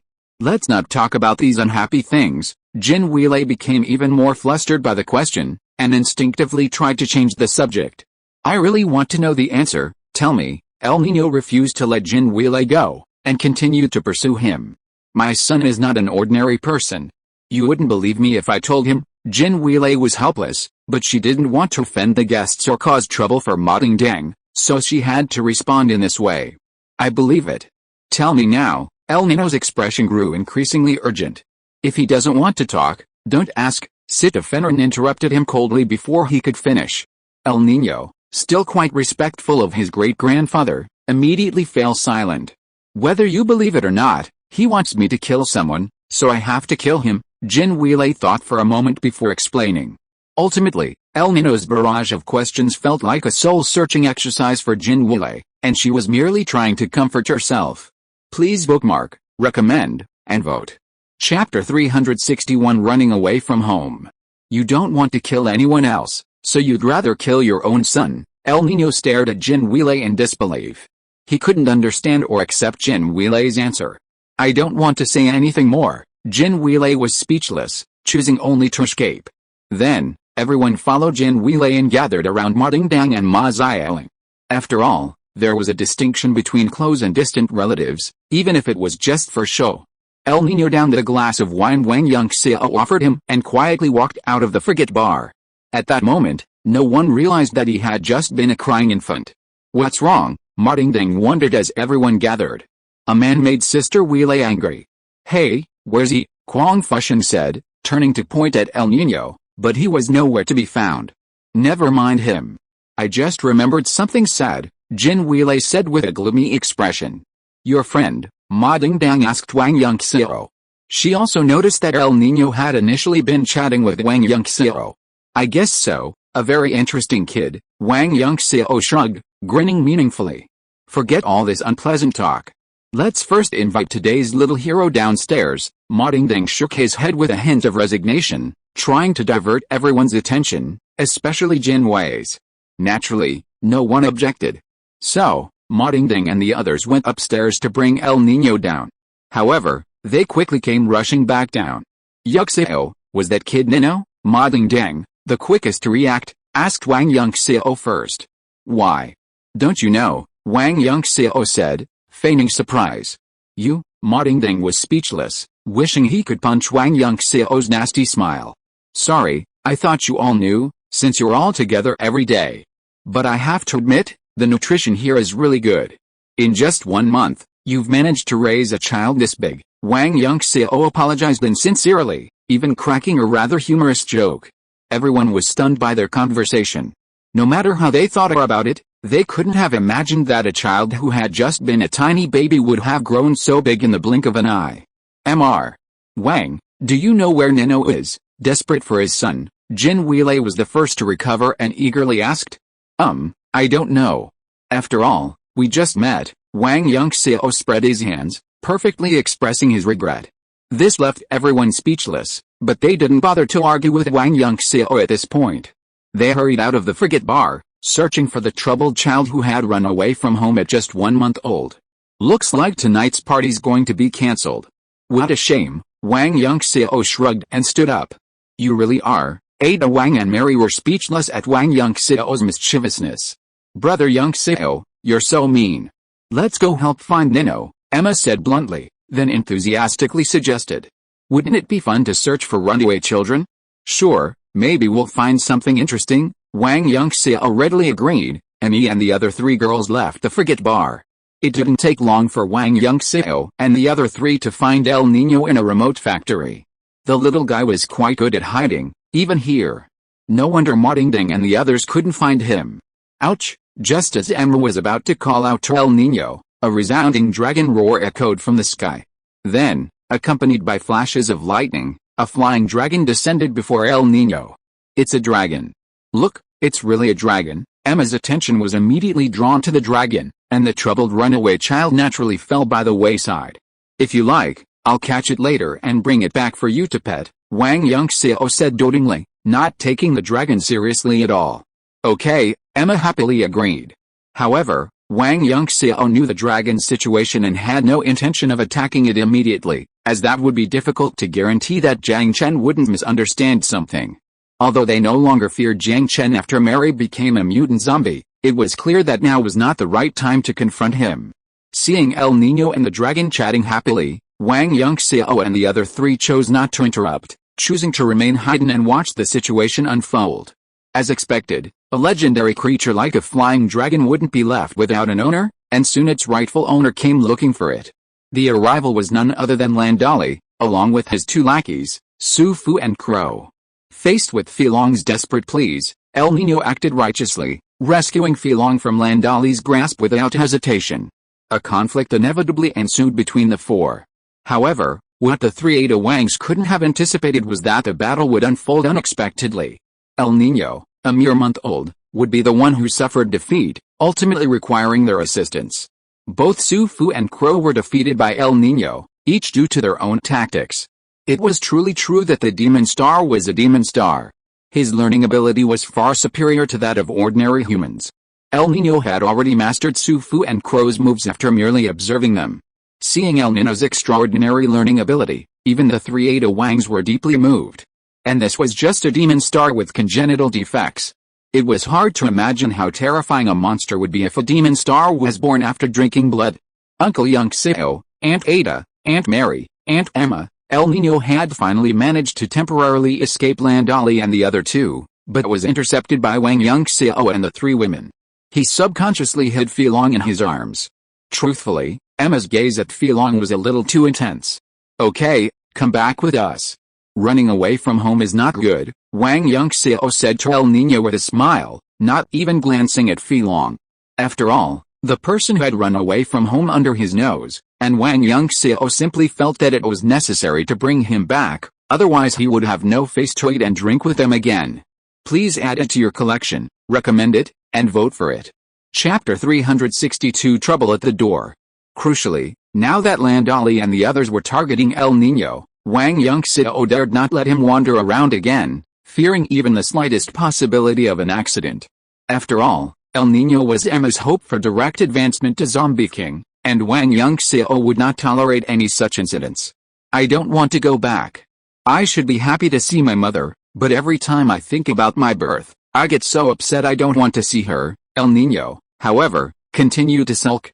That's all I can do. Wang Yunxiao feigned helplessness as he shrugged and reached out to grab El Niño's arm.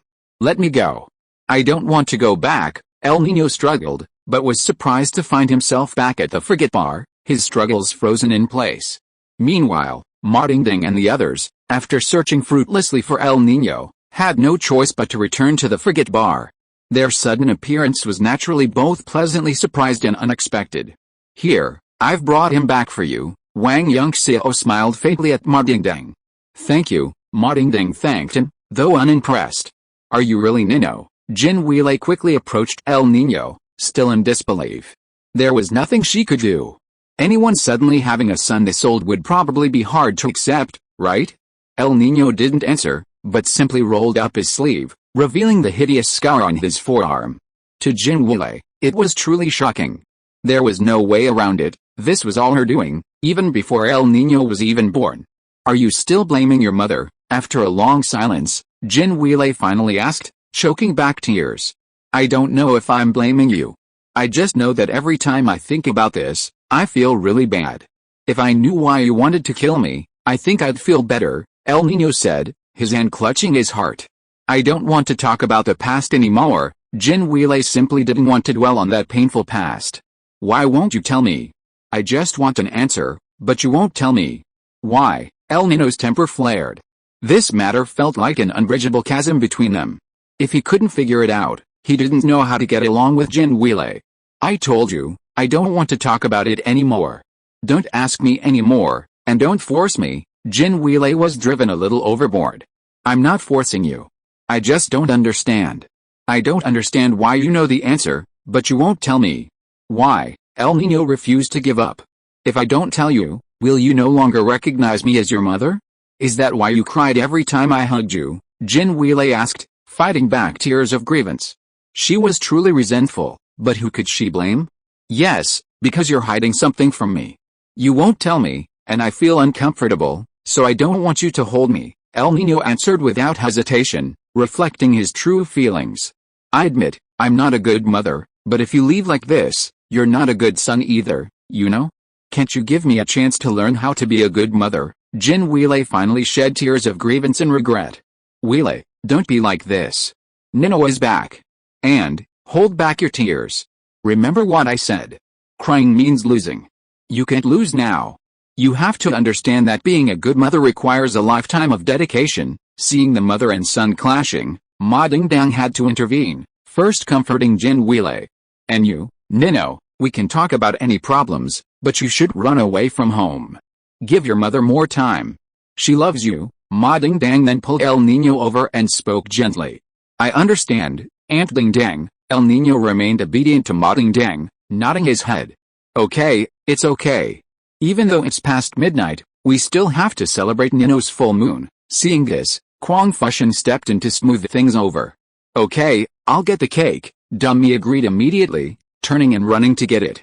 Sita Fenrin and Ma Zierling also presented the gifts they had prepared. However, they hadn't expected El Niño to grow so quickly, and the gifts they had prepared were inevitably inappropriate.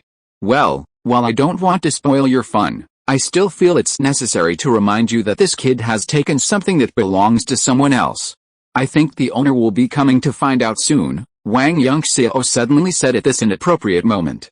Hearing Wang Yunxiao's words, everyone immediately fell silent, and their smiles faded. They all knew Wang Yunxiao's strength, and since he had warned them so seriously, it must be no small matter. Nino, what did you take? Jin Weilei asked nervously. Go.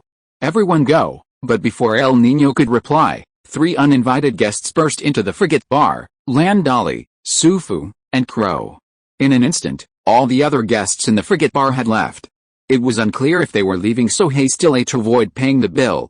It's you. Seeing that it was Su Fu and Crow, Ma Zierling suddenly stood up, her exorcism rod already in her hand.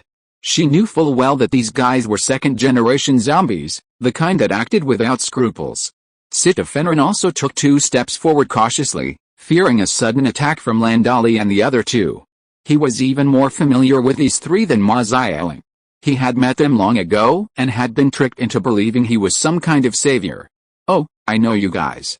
You all came from the night the demon star was born, helping," Landali said, feigning confusion as he scanned the crowd. "Don't change the subject. Now that all my customers have left, are you going to pay the bill?" Ma Dingdang interrupted Landali coldly. "Okay," Landali agreed with a smile. Before he finished speaking, Su Fu had already slammed a wad of Hong Kong dollars on the bar. "The bill has been paid, shouldn't our things be returned to us?" Landali then said as a matter of course. "What?" Ma Dingdang asked, feigning ignorance. But in fact, Ma Dingdang knew very well that the sudden intrusion of these 3 people must be related to Wang Yunxiao's reminder. Today's 4th update is here. Please collect, recommend, and vote. Chapter 363, The Minister Arrives, Part 1. Asked the bald kid if he took our stuff. Crow was ungracious at Ma Dingdang's knowing question, glaring coldly at El Niño. "Hand it over now." Su Fu was even more direct, reaching out for it.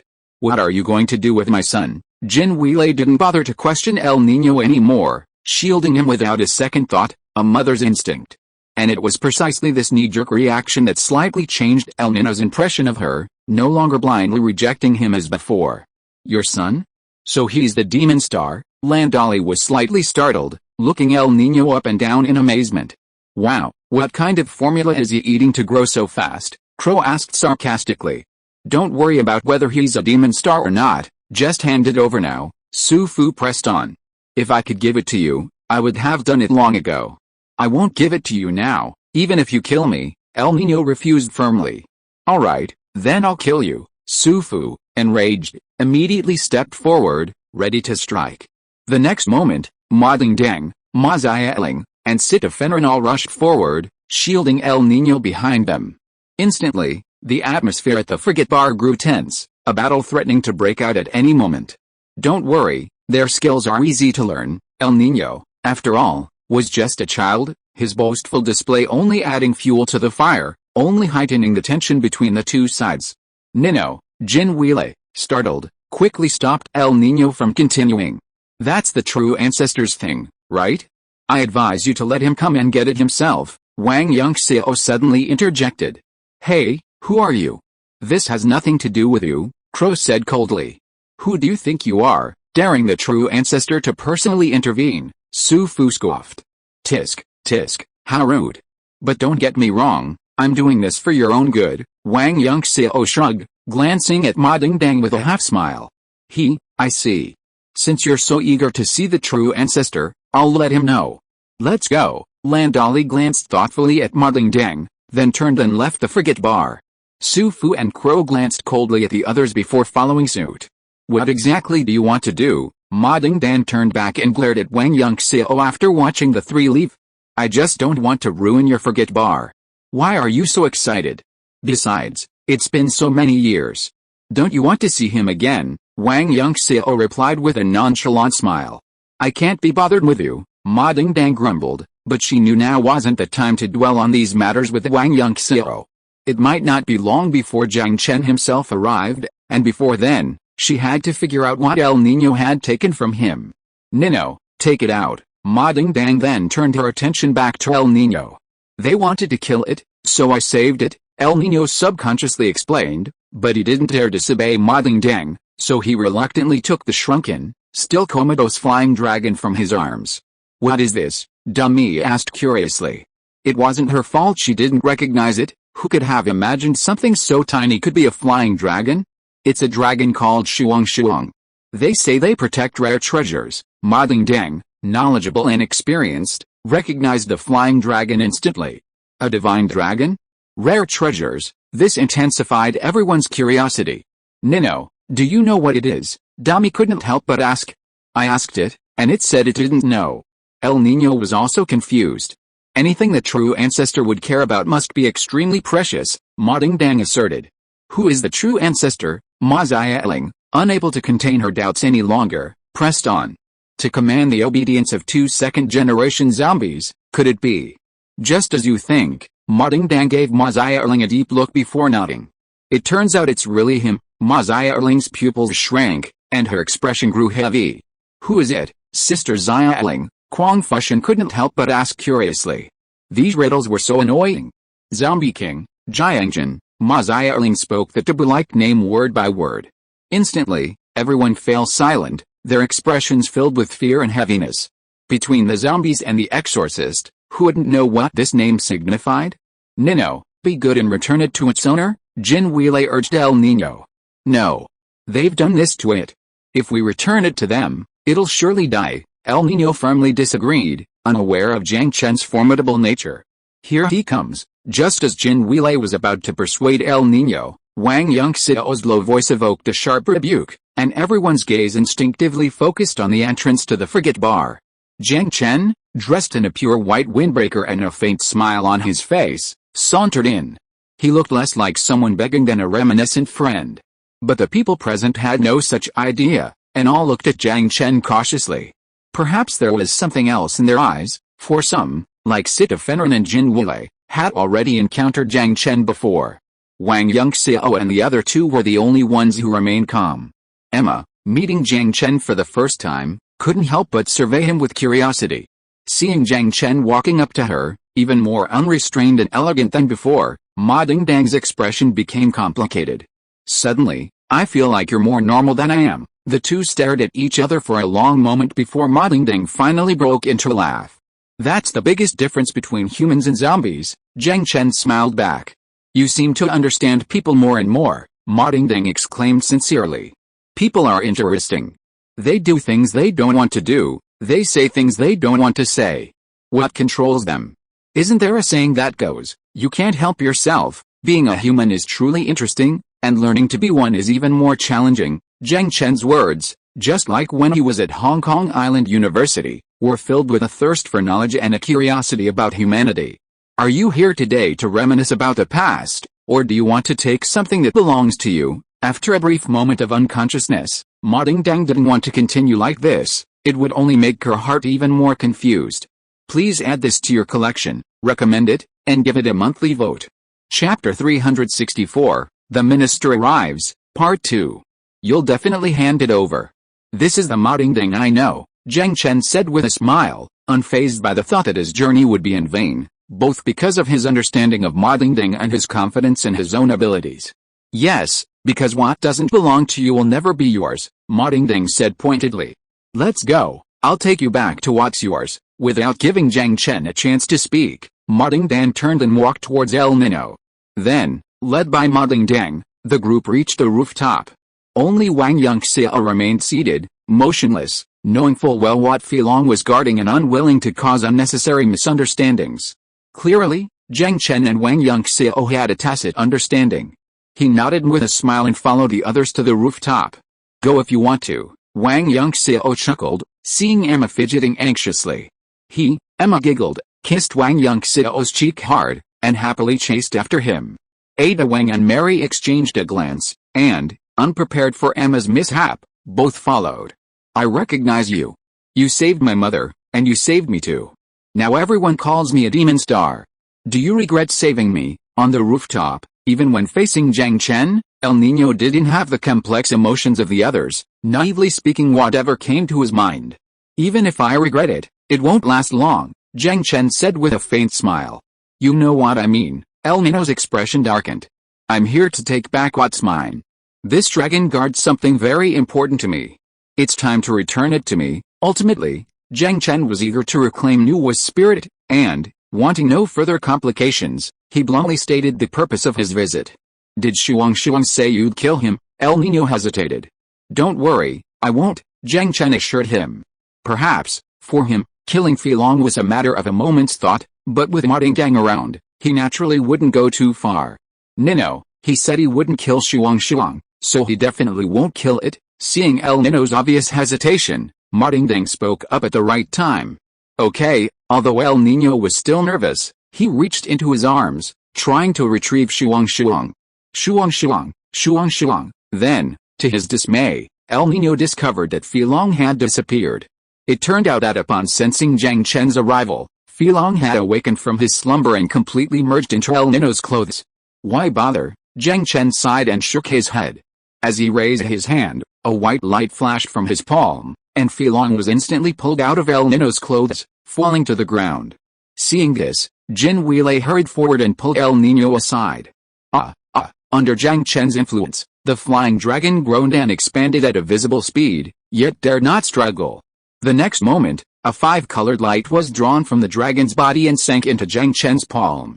The dragon then shrank again at a visible speed, falling to the ground, limp and severely damaged, but at least not seriously injured. Thank you, El Nino thanked him gratefully, then carefully cradled the flying dragon in his palm. Thank you for saving Nino and me. Jin Weilei finally felt relieved and expressed his gratitude to Jiang Chen.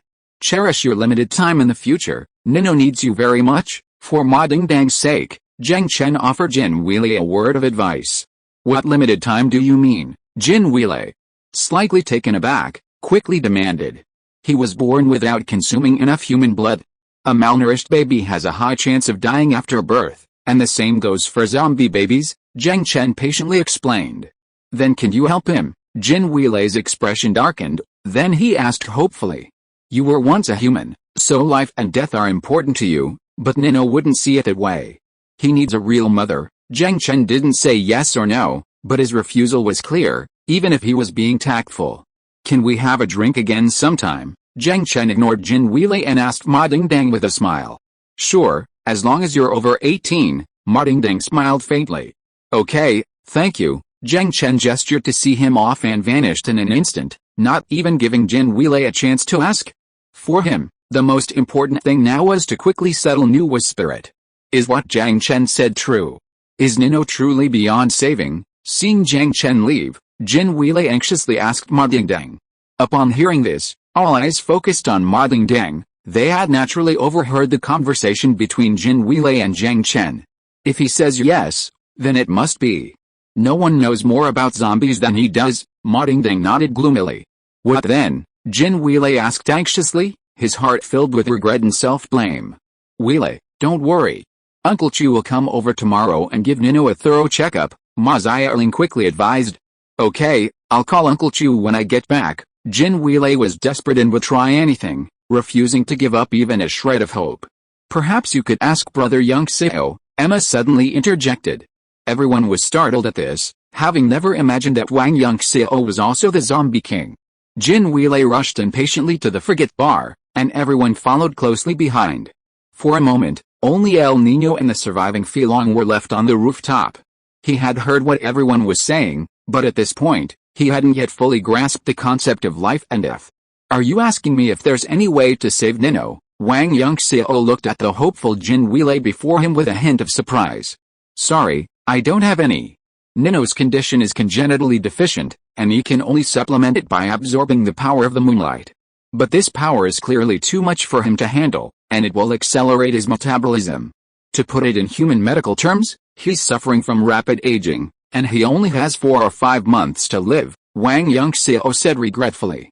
Yunxiao, is there really no way? Ma Dingdang asked reluctantly, glancing at the dejected Jin Weilei. Perhaps Jiang Chen, the ancestor of zombies, might have a solution, but at least I don't, Wang Yunxiao said, spreading his hands in feigned resignation. Regardless of whether Wang Yunxiao truly has no solution, one thing is certain, there's absolutely no need for him to undertake such a thankless task.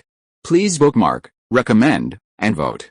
If you are listening to this novel on a channel other than Fanfic World, it means it was downloaded and re-uploaded without effort. We warmly invite you to visit our channel, Fanfic World. There you will find the original version of this story and many other novels of various genres. We look forward to seeing you dive into a world of incredible novels. Chapter 365. Aunt and nephew recognize each other. What's the point of drinking alone?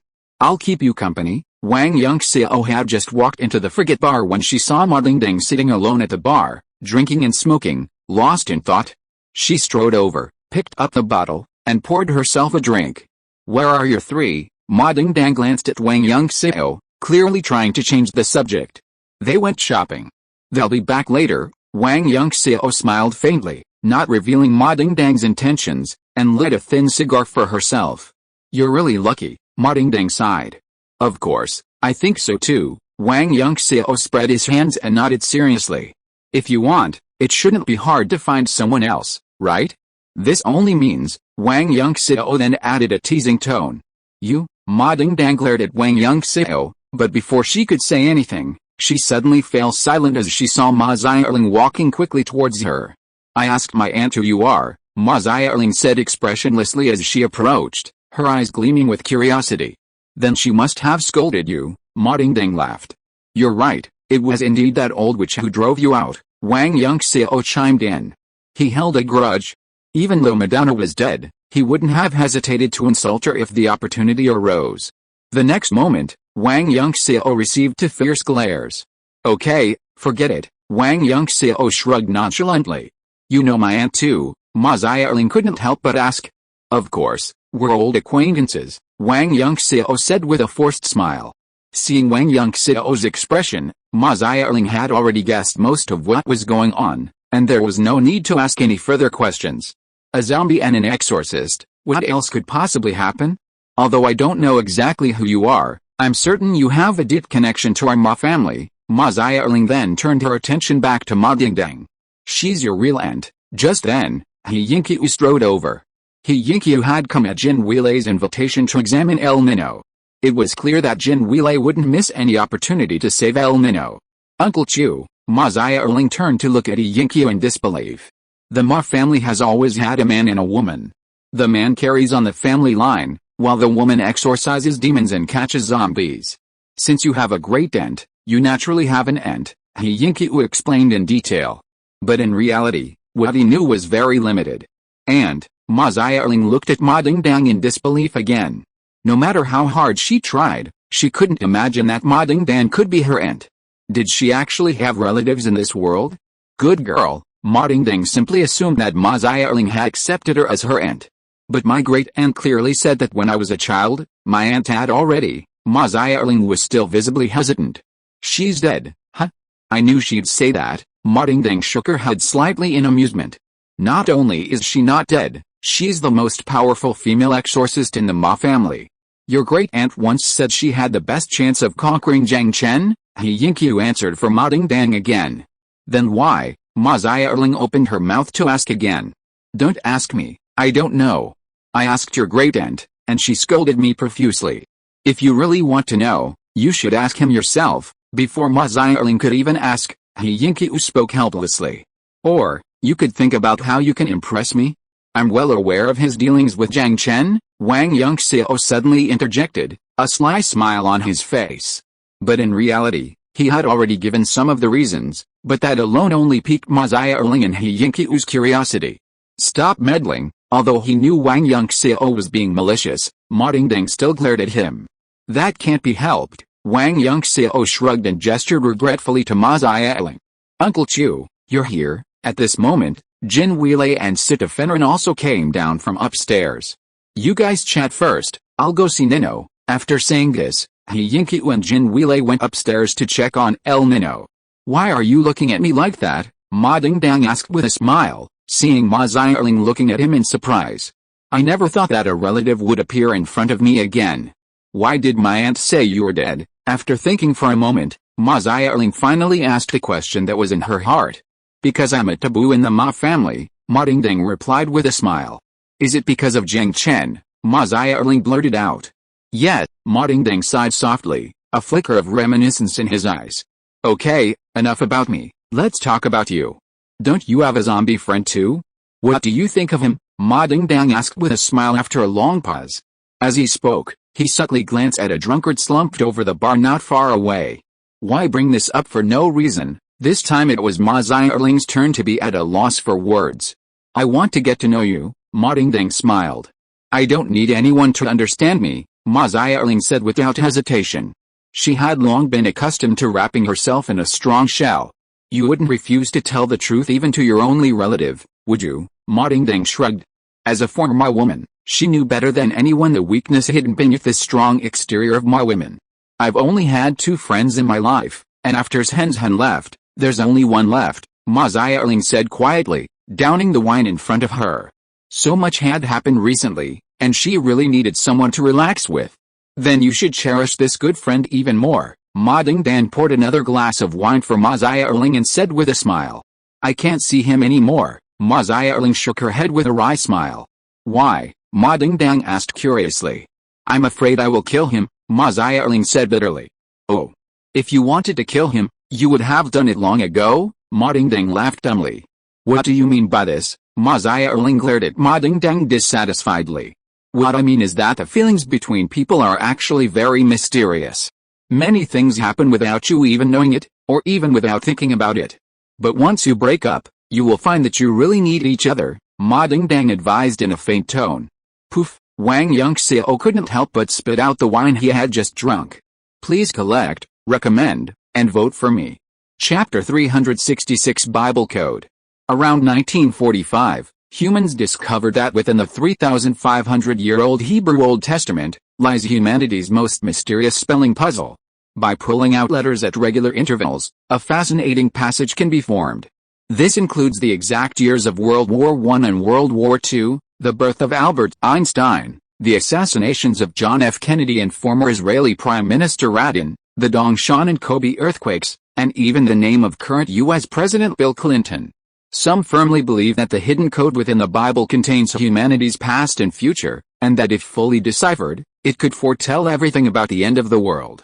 Wang Yunxiao hadn't intentionally listened to the conversation between Ma Dingdang and Ma Xiaoling, but they were so close that it was impossible not to hear.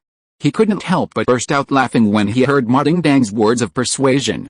The next moment, Ma Dingdang's piercing gaze darted in his direction. If I say I've come up with something really interesting, would you believe me? Wang Yunxiao said, slightly embarrassed. No matter what, eavesdropping on the conversation between the aunt and nephew is not a glorious thing, even though he was eavesdropping passively. Humph, Ma Dingdang snorted coldly, too lazy to pay attention to Wang Yunxiao.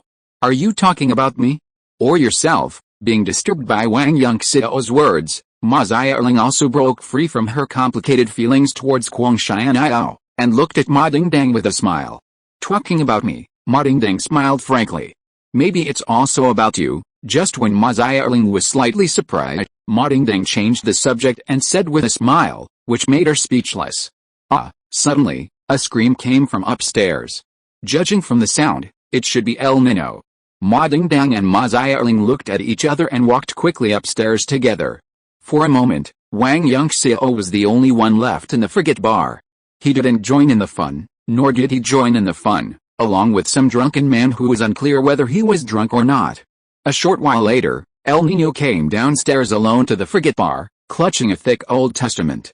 Want a drink? Wang Yunxiao raised his glass and gestured to El Nino. Thank you. El Nino thanked him and sat down beside Wang Yunxiao, drinking and flipping through the Old Testament.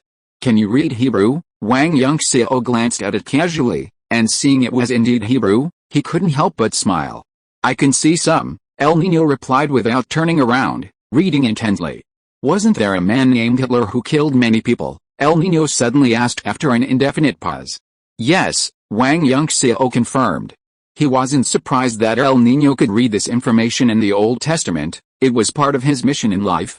There was a war called the Persian Gulf War, and Scud missiles were used, right? El Nino continued.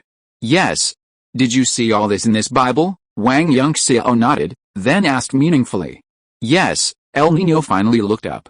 How could such things be written in the Bible? Just then, Ma Dingdang and the others came downstairs. Jin Weilei asked in disbelief. It's not in the Bible, but it's recorded in the Bible code. Without El Nino needing to answer, Ma Dingdang provided the answer. What is the Bible code? Dami also became curious. Some people say that in the Old Testament, written in Hebrew, a certain number of words are drawn at intervals to form interesting passages. These passages describe the past, present, and future of mankind. So they want to know what the final passage of the Bible code says. He Yunxiao, whose knowledge was no less than Ma Dingdang's, interrupted to explain. What is the final passage of the Bible code? Sita Fenrin couldn't help but ask curiously. It's all about the end of the world, Ma Xiaoling interjected with a heavy face. New Way destroys the world, Wang Yunxiao gave the answer directly. The idea of the end of the world truly stunned Sita Fenrin, Jin Weilei, and Dami. They stared at each other, unsure of what to say. Nino, Can you decipher the final clause of the Bible code? Ma Dingdang asked solemnly. Yes, I'll try, El Niño nodded heavily, burying himself once more in the Old Testament. For a moment, everyone held their breath, waiting for El Niño to decipher the final clause of the Bible code. Mother Earth returns to Earth on a 5-colored star. Ma Zialing, Quang Xian'ao, Sita Fenren, El Niño. The universe and time are thus reborn. After an indefinite pause, El Niño suddenly raised his head and spoke, each word clearly. Upon hearing this, everyone looked at each other in silence. Well, everyone mentioned in the final clause of the Bible code was now at the frigate bar. There's a story that's been circulating around the world, but no one has ever proven it's true. Some say the end of the world will be caused by a meteorite as big as Rhode Island. And this meteorite hit Earth on January 2, 2001. After a long pause, Ma Dingdang was the first to break the silence. Isn't that the same as the Bible code that Nino translated? Dummy asked in surprise. Why are Zialing, Xian'ao, Fenren, and Nino mentioned? Jin Weilei asked, puzzled. Then the world and time are reborn. What does that mean? Dummy also asked. It's the end of the world, the apocalyptic war. Maybe it's coming to take care of this evil planet of mine, El Nino said dejectedly. Impossible. It can't be like that. Jin Weilei immediately denied it, but even she didn't realize the uncertainty in her tone. I don't think so either. Everyone, don't forget, the Bible code also mentions Mother Earth returning on a 5-colored stone. Ma Dingdang's words were more convincing. Okay, little guy, stop looking for trouble. In your current situation, let alone the end of the world, even if you can survive, you're already lucky, Wang Yunxiao said with a sullen smile. Everyone was speechless again after hearing this.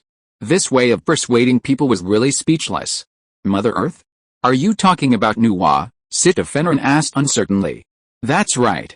According to legend, it was Nuwa who created the world, all things, and mankind. I heard someone say that Nuwa had become disillusioned with the world and exiled herself among the stars, but one day, she would come back to destroy the world and be reborn, Ma Dingdang said. Today's 4th update has been presented. Please collect, recommend, and vote. Chapter 367 Nuwa's Spirit Awakens.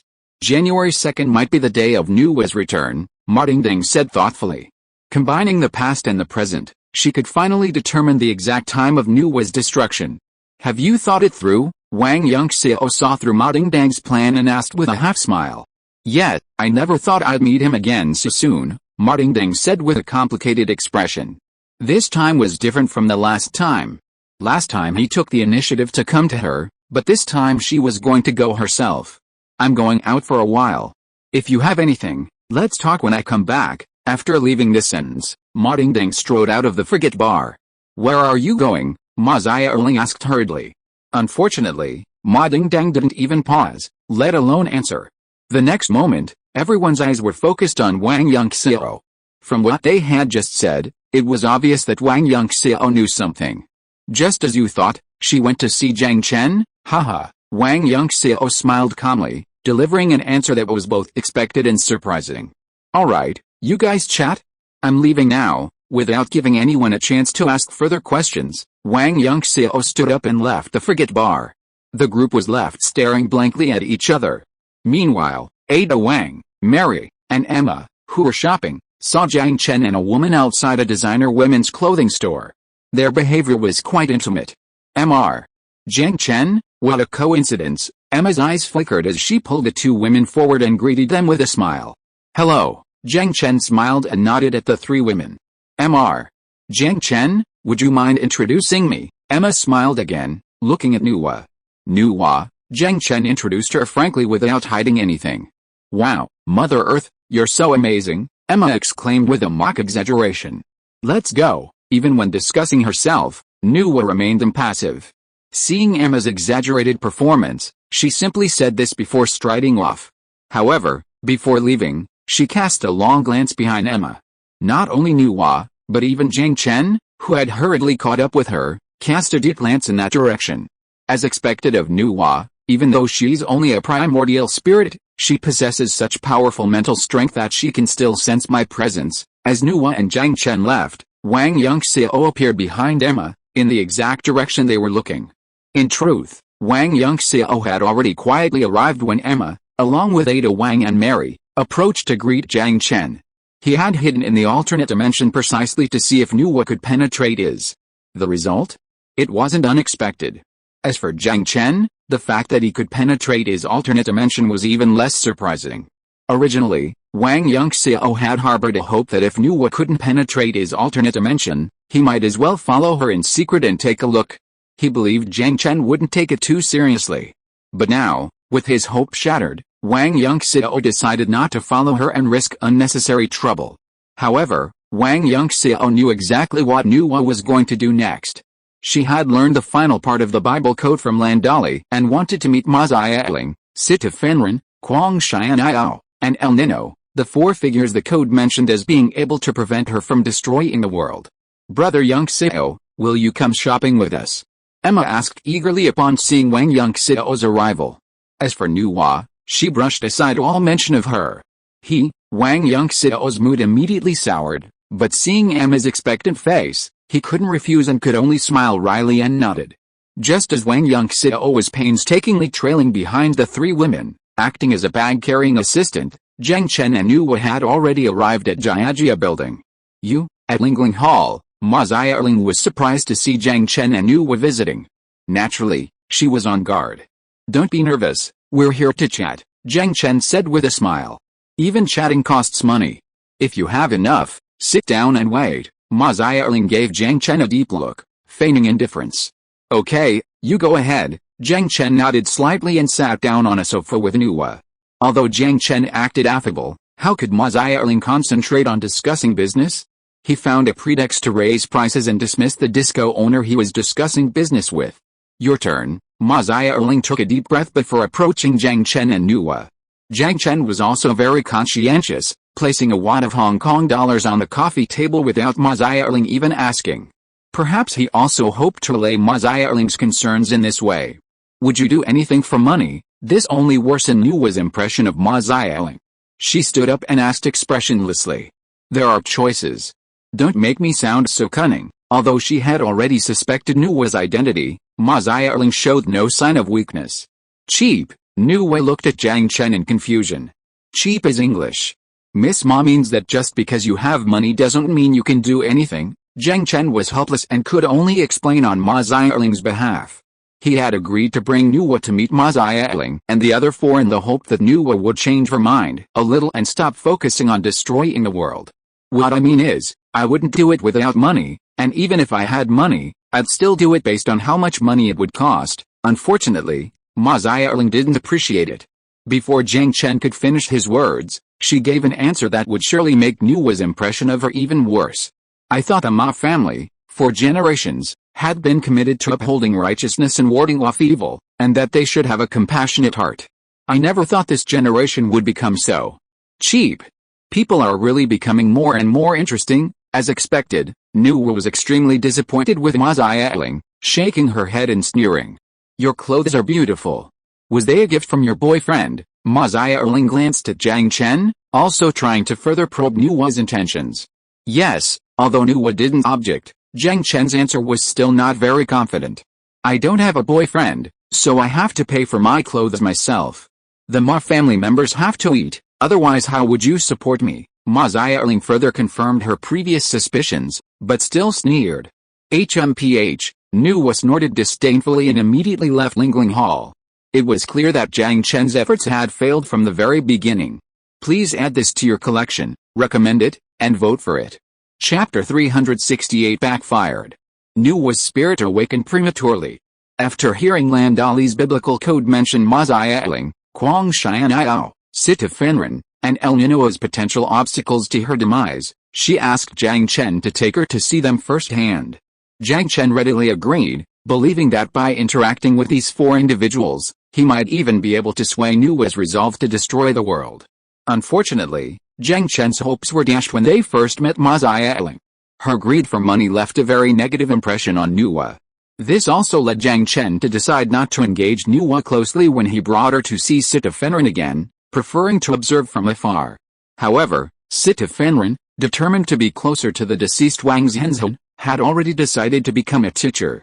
He took up his post at the same elementary school where Wang Zhenzhen had taught, filling in for the class she had once taught. Furthermore, Sita-Fenrin was working hard to change himself, to shed his past indifference and become a qualified elementary school teacher. With the presence of the wise old man, Kwang Fushan, he was also undergoing subtle changes, almost unnoticed. Sita-Fenrin used to be indifferent to others' feelings. Fame and fortune were all that mattered to him. But now things are different. He's changed because he fell in love with a girl. At the school gate, the sports car in which Jiang Chen and Nuwa were riding was parked across the street. Jiang Chen was trying to speak well of Sita-Fenrin. As far as they could see, Sita-Fenrin was once again being manipulated by Kwang Fushan, forced to succumb to his threats and buy ice cream for everyone in the class just to make a good impression. Are you talking about women again? Nuwa wasn't buying it. Especially since she wasn't interested in love anymore. Is he getting better or worse? Nuwa asked. Regardless, Jiang Chen had to give her some face. Become more compassionate than before. Jiang Chen's words were naturally kind, and this was indeed what Sita-Fenrin was striving to do. Unsurprisingly, Kwang Xianao's sudden appearance inflamed Sita-Fenrin's hatred, and he abandoned his students and set out to cause trouble for Kwang Xianao. Kwang Fushan, struggling to break up the conflict, was slammed to the ground by Sita-Fenrin. Fortunately, he was a zombie, or else he would have been in for a terrible blow. You call this compassionate? Nuwa could easily imagine the impression Sita-Fenrin made upon seeing this scene. Accident. It was just an accident, Jiang Chen explained dryly. At this moment, he truly didn't know how to describe his feelings. How could everything go so contrary to his expectations? Let's go check on Kwang Xianao. I'm worried something's happened to him. He's emotionally unstable because of something. Then, not wanting Nuwa to witness Sita-Fenrin's ugly side again, Jiang Chen drove after Kwang Xianao. That Kwang Xianao from earlier, I think I've seen him before.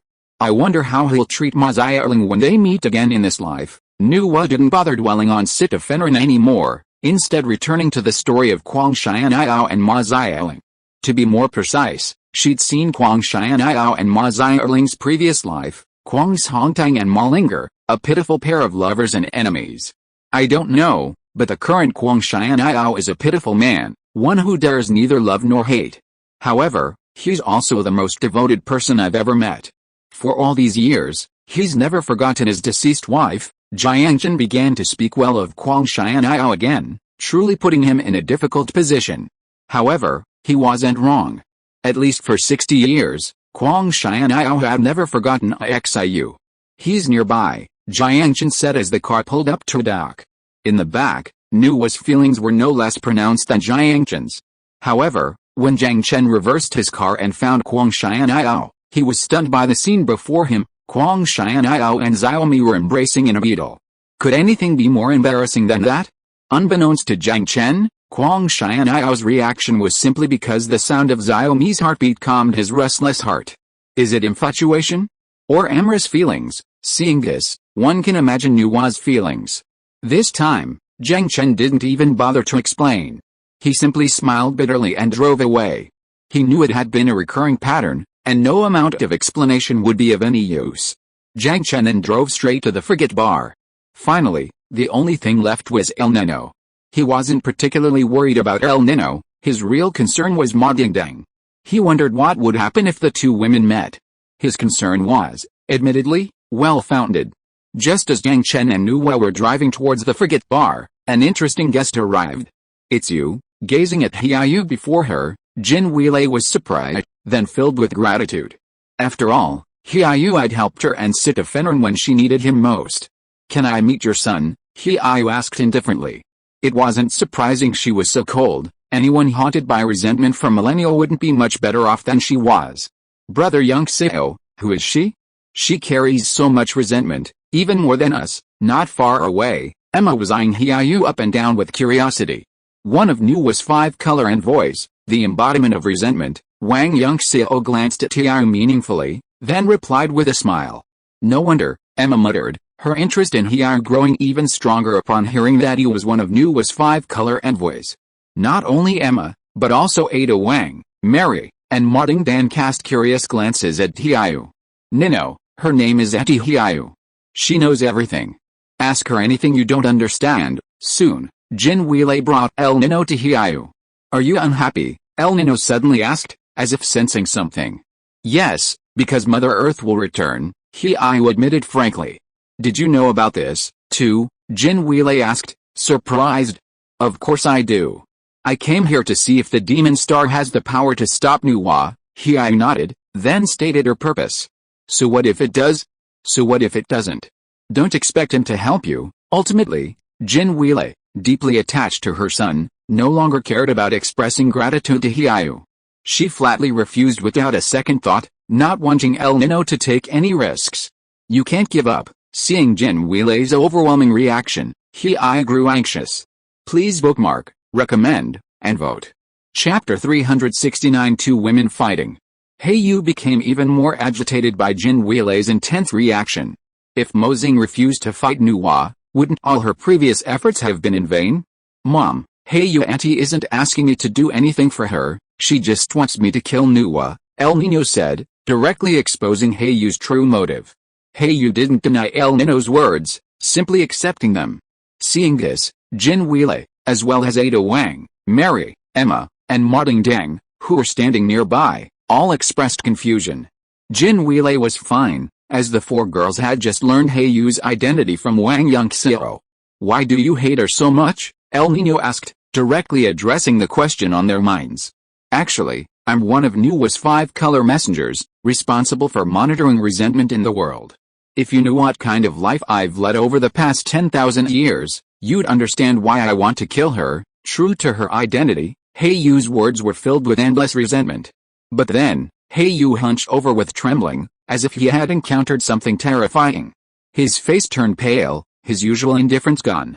What's wrong with you? Jin Weilei asked hurriedly, concerned. El Nino, Wang Yunxiao, and the others all turned their gazes toward the frigate bar entrance. Under everyone's gaze, Nuwa walked in expressionlessly, followed by a helpless Jiang Chen. Jiang Chen hadn't expected something like Heiyu to happen.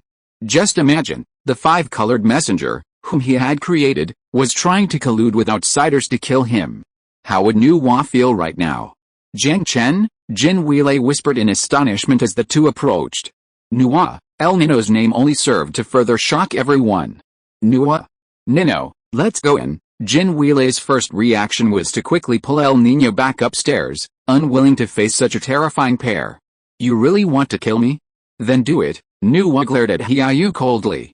Perhaps knowing Nuwa wouldn't let him go, Heiyu clenched his fists, completely disregarding the vast difference in power between them, even though Nuwa was only a spirit at this point. Bang! However, without Nuwa making a single move, a single glance sent Heiyu flying backwards as if struck by a heavy object, slamming hard against a bar wall.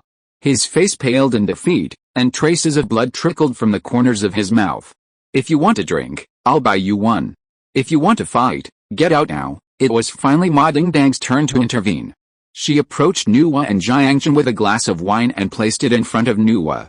Though she smiled, her words were anything but polite. If you won't even drink with me, then there's no chance we can be friends? We're enemies now. Seeing Nuwa's silence, Ma Dingdang laughed. But anyone familiar with her knew that this smile was anything but friendly. Your enemies have always been yourselves. Nuwa lost all sense of politeness. Can I have a private chat with her? Ma Dingdang didn't immediately respond to Nuwa's words, but instead asked Jiang Chen. Okay, Jiang Chen agreed with an awkward smile. Even if he disagreed, it wouldn't have mattered.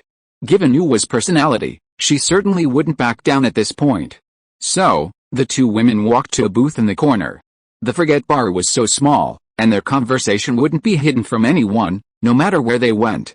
For example, Wang Yunxiao. Want a drink? Wang Yunxiao raised his glass and gestured to Jiang Chen. Jiang Chen smiled and strode over to Wang Yunxiao's booth. His smile now seemed much more genuine. Knowing Dingdang's personality, why are you still causing trouble for yourself? Wang Yunxiao personally poured Jiang Chen a glass of wine and asked. He truly couldn't understand why Jiang Chen had to bring Nuwa to the frigate bar. He should have anticipated this situation, right? I have to give it a try, Jiang Chen replied with a hint of resignation, draining his glass of wine. He glanced at Nuwa and Ma Dingdang from time to time. While Jiang Chen didn't specify what he was trying to do, Wang Yunxiao understood.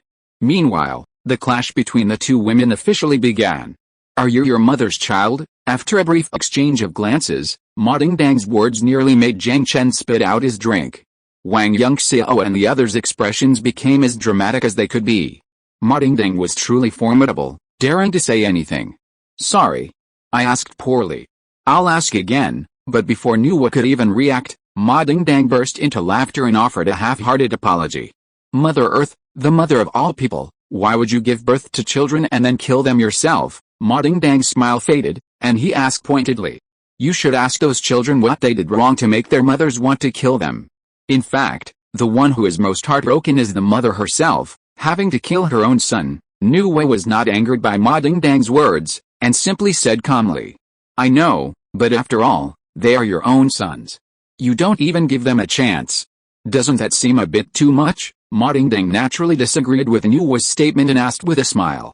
How do you know I didn't give him a chance? Nu Wei asked instead of answering. You won't suffer any loss if I give you another chance. Ma Dingdang spread his hands and said so.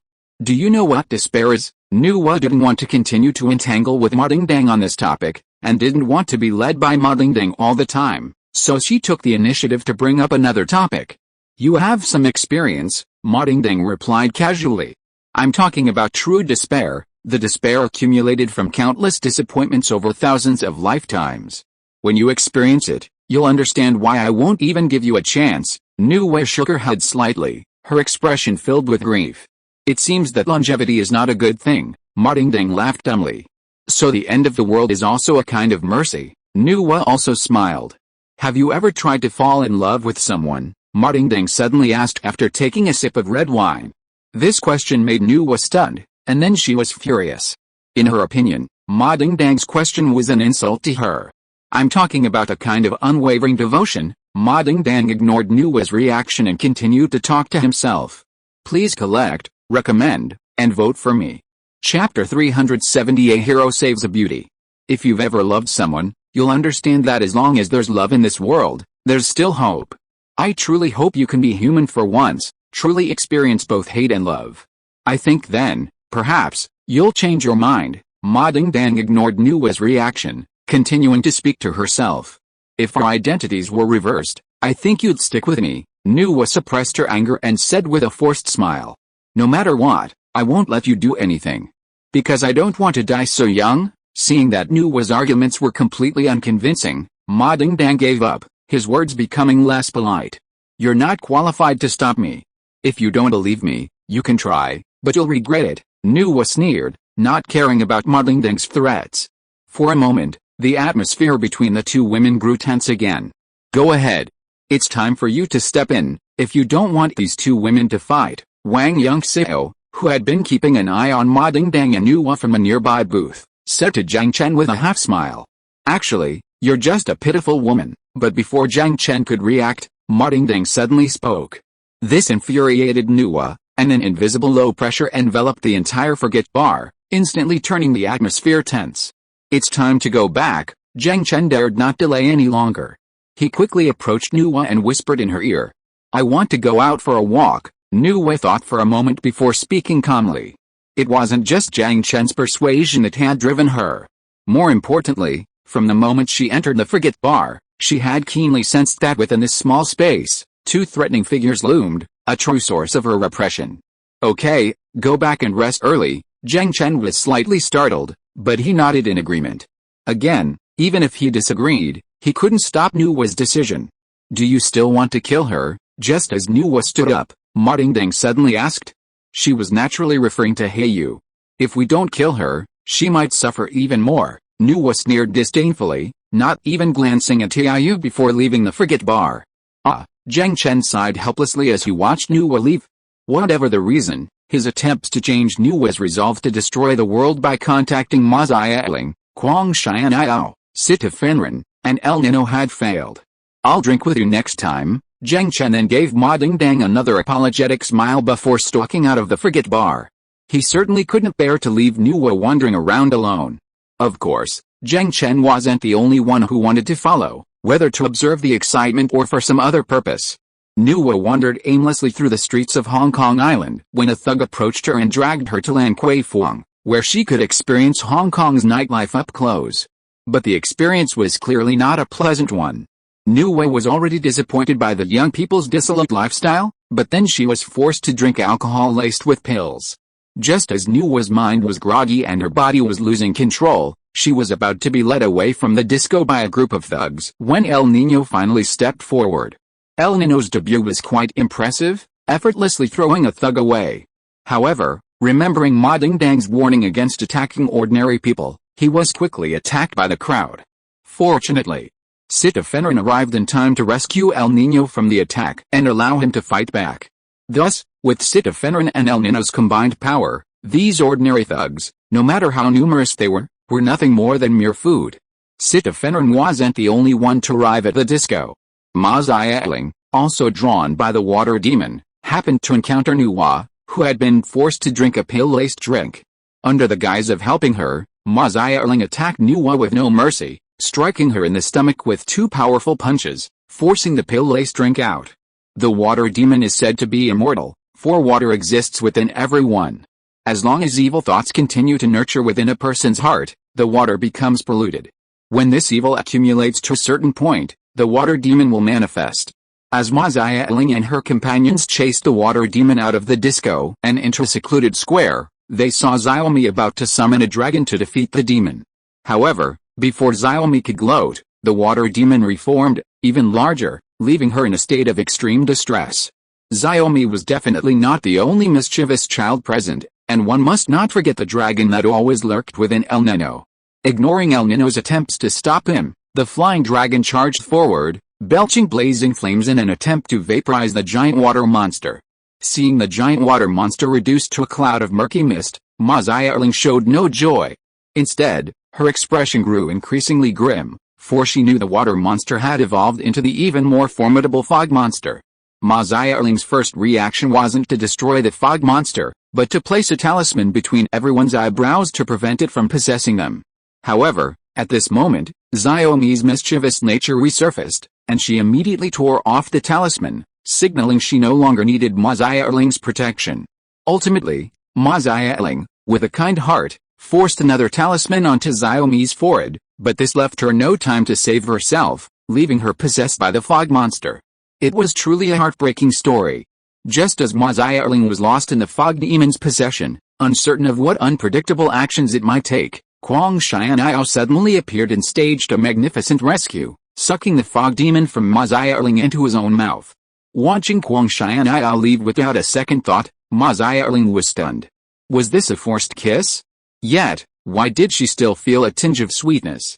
Just as stunned as Ma Xiaoling was Xiaomi, she was stunned because she felt her possessions had been taken away, leaving her heartbroken. Meanwhile, another giant water demon, still recklessly pursuing Nuwa, was slain by a single glare from Nuwa. This, in turn, sent Nuwa, already in a state of decline, reeling. Thus, another heroic rescue drama unfolded, and Jiang Chen was granted the privilege of carrying Nuwa on his back for a nighttime tour of Hong Kong Island. Thanks to Dan Wang for his 4 monthly tickets. Thanks to Feng Heshen for his 2 monthly tickets. Today's 4th update has been presented. Please collect, recommend and vote for me. Chapter 371 Bet. With the 2 incidents of Nuwa and the water demon occurring so quickly, everyone from Ma Xiaoling to Sita Fenrin and El Niño gathered at the frigate bar. Even He Yinky was called in. That woman is Nuwa, the Earth Mother.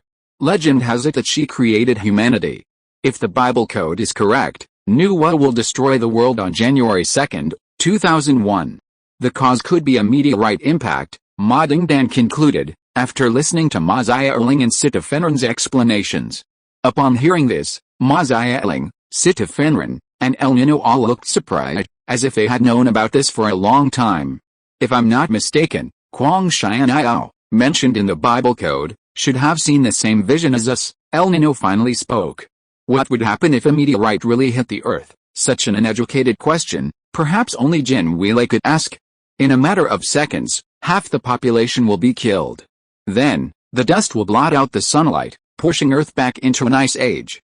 Finally, the remaining half will die, El Niño explained.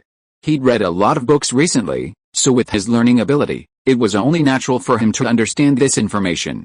For a moment, the atmosphere at the frigate bar became extremely depressing, everyone lost in the terrifying imaginings of the end of the world. Don't be so pessimistic. If the Bible code is true, then you still have the chance to fight an apocalyptic battle and perhaps prevent Nuwa from destroying the world. After a long pause, Wang Yunxiao finally said with a smile, encouraging everyone. He was actually a little worried that these people would lose faith, even if the possibility was very low. But the Bible code doesn't say who will fight him in the apocalyptic battle. Perhaps Ma Zialing, Guang Xianyao, Grandpa Zheng, and Nuwa will unite to deal with me, this evil star. El Niño raised another possibility. Of course, this possibility sounded ridiculous to Wang Yunxiao. Come on, little Nino, stop imagining things. If they were to deal with you, they wouldn't even need all of them to join forces. Jiang Chen alone could easily take care of you. Wang Yunxiao shook his head and chuckled. But I have a feeling there's more to this than meets the eye. El Niño frowned, as if a voice within him kept telling him there was more to the Bible code. And El Niño wasn't wrong. For the Bible code had a final, crucial paragraph that would soon appear on the back of his bald head. Perhaps, on the next full moon night. Wang Yunxiao knew this all too well, but he wouldn't say it out loud just yet. I advise you to stop imagining things. If I'm not mistaken, the final apocalyptic battle will inevitably be fought by the four of you, united against Nuwa and Jiang Chen. This will determine the fate of this world. Seeing everyone still silent, no one knowing what they were thinking, Wang Yunxiao didn't mind adding to their burden, making it easier for them to make up their minds. What about you? Ma Dingding suddenly asked. Me? Who knows? Maybe we won't be able to wait until that time. Wang Yunxiao was slightly startled by the question, but then shrugged and replied nonchalantly. You idiot. Ma Dingding was undoubtedly dissatisfied with Wang Yunxiao's answer, but she couldn't force him to do anything. Well, that's basically it. Whether you believe it or not is up to you. I've done what I can do, and I've done it. You can decide what to do next. Glancing around at everyone present. Seeing their expressions of lifelessness, Ma Dingdan couldn't help but feel a little disappointed. After saying this, she strode back upstairs. Let's go back to, Wang Yunxiao smiled faintly, pulling Ada Wang, Mary, and Emma with him, and immediately left the frigate bar. Brother Yunxiao, do you think they have the courage to stand up to Nuwa and Jiang Chen? Emma asked curiously on the way back. Do they have any other options? Mary sneered, even before Wang Yunxiao could answer. She believed there was no other choice, so why bother?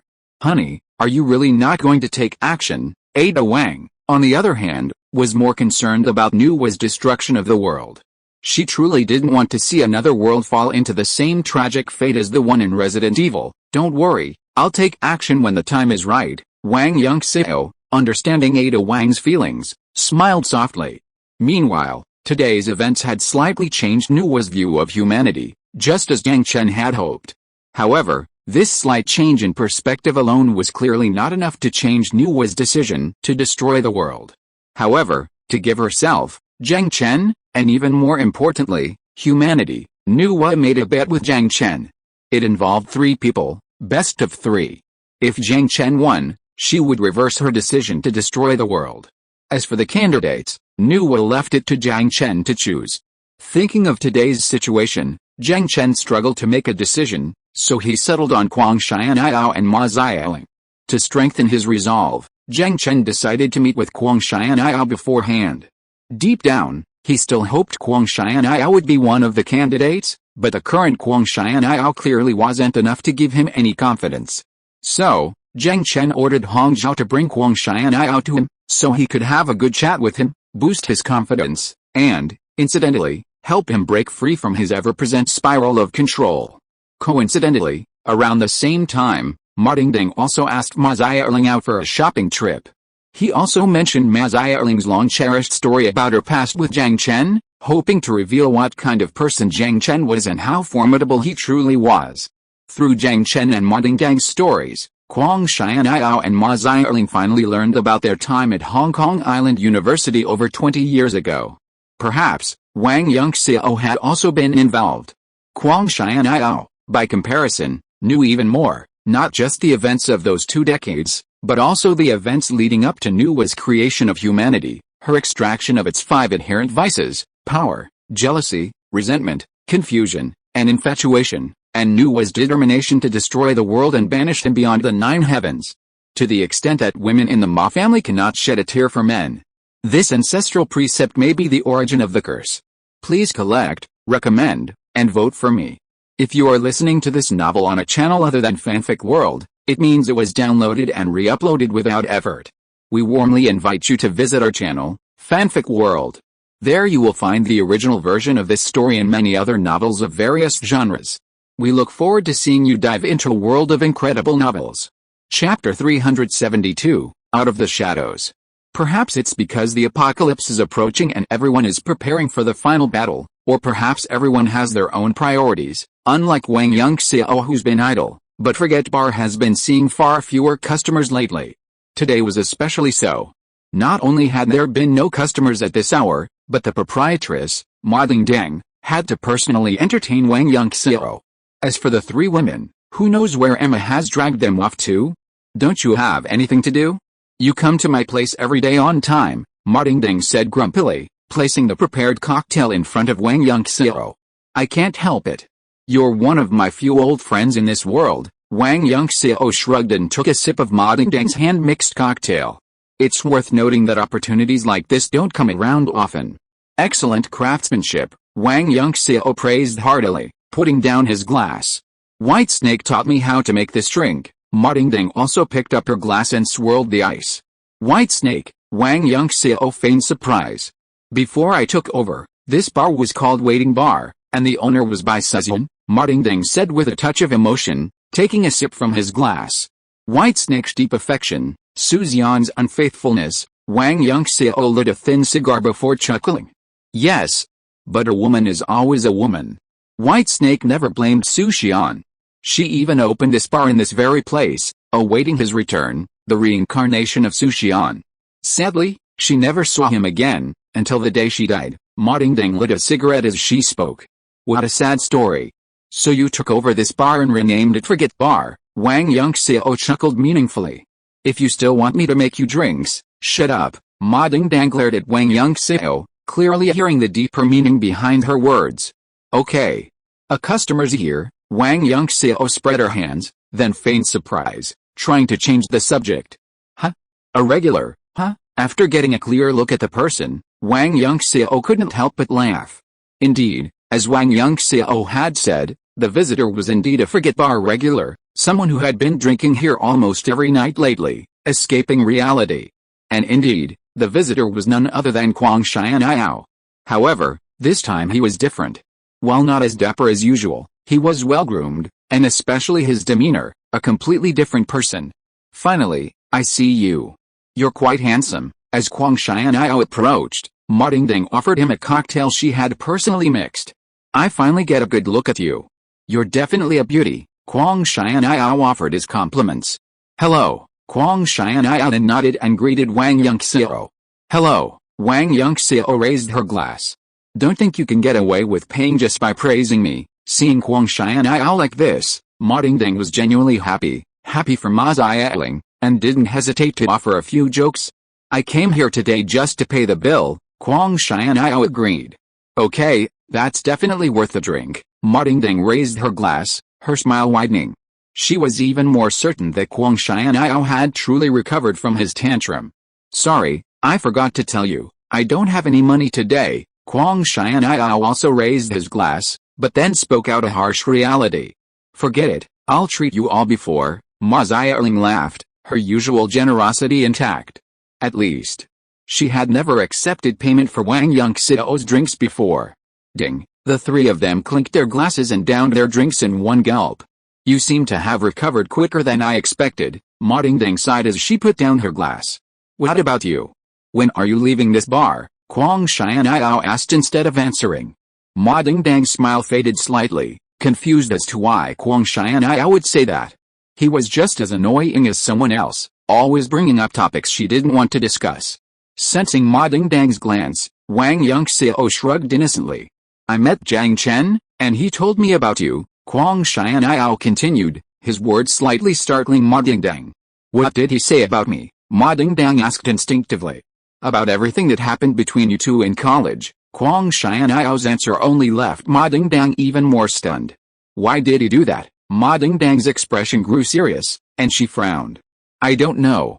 Maybe he wanted to use you to remind me that my women and zombies aren't necessarily mutually exclusive, Kwang Xian'ao said uncertainly. Then I guess you won't be afraid of Ma Xiao anymore, Ma Dingdang's smile returned. Whatever Jiang Chen's motives, it was a good deed. I've never been afraid of her. I just don't know how to handle the feeling between us, Kwang Xian'ao shook his head. What feeling? Ma Dingdang pressed further. It's a hard to express feeling, but I think it'll become clear soon. As he spoke, a strange smile played at the corners of Kwang Xian'ao's mouth. Perhaps he was thinking of Ma Xiaoling? Congratulations, then. I wish you all the best. Wang Yunxiao couldn't help but congratulate him. Thank you, Kwang Xian'ao smiled in gratitude. It seems Jiang Chen has had a great influence on you. You don't seem to be afraid of him anymore. Ma Dingdang was genuinely happy for Ma Xiaoling, but at the same time, she was concerned about Kwang Xian'ao's sudden change. I used to think so, but on reflection, I'm probably even more afraid of him now. Jiang Chen is very smart and learns quickly. He's like a perfect person to me, but there's no such thing as perfection in this world. This is his strength, but also his most terrifying aspect, Kwang Xian'ao muttered softly to himself, as if hoping that Ma Dingdang and Wang Yunxiao, who knew Jiang Chen better, would give him a more accurate assessment. Some things you have to verify yourself. Wang Yunxiao spread his hands, but did not want to make any judgments. I don't understand what you are trying to say. Ma Dingdang subconsciously chose to escape. You understand what I mean, but you don't want to care about this matter. Jiang Chen has no concept of life and death. He can learn very well, or he can become very terrifying.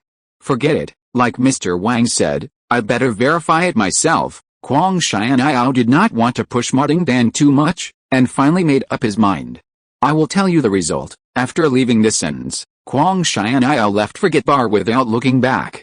Please collect, recommend, and vote for me. Chapter 373, Romeo in the Past. Watching Kwang Xian'ao leave, Wang Yunxiao naturally guessed what he was looking for. It was nothing more than some past events, but nothing that caught Wang Yunxiao's attention, except for one old friend. He has a point. Perhaps you really should leave this Forget Bar. Retracting his gaze, Wang Yunxiao offered Ma Dingdang a rare bit of advice. However, Ma Dingdang didn't seem to appreciate it, giving Wang Yunxiao a wide eye roll. Okay, forget it, Wang Yunxiao shrugged, not wanting to waste his kindness. Time flew by, and in the blink of an eye, it was Saturday. Forget Bar was still empty. Wang Yunxiao downed his drink and prepared to leave, reluctantly going shopping with the three women. Ding-ling-ling, just then, the Forget Bar phone rang. Forget Bar, Ma Dingdang answered. Auntie, I don't know what's wrong with that Xiaomi. She came to me for no reason and asked me to take her in as my apprentice, Ma Xiaoling's voice complained over the phone. Xiaoling, I actually want you to teach Xiaomi how to behave. That girl isn't as bad as you think. Hearing this, Ma Dingdang couldn't help but smile and gently persuaded. If you want to learn how to behave, you can go to a social worker. Why come to me? I only know how to make money, Ma Xiaoling said unhappily. Then even if you find a companion, you won't be so bored. When she's free, you can ask her to help you clean up, so you don't have to do it yourself. Isn't that good? Ma Dingdang continued to persuade patiently. Don't you see? She says she's standing there, but she's actually walking around.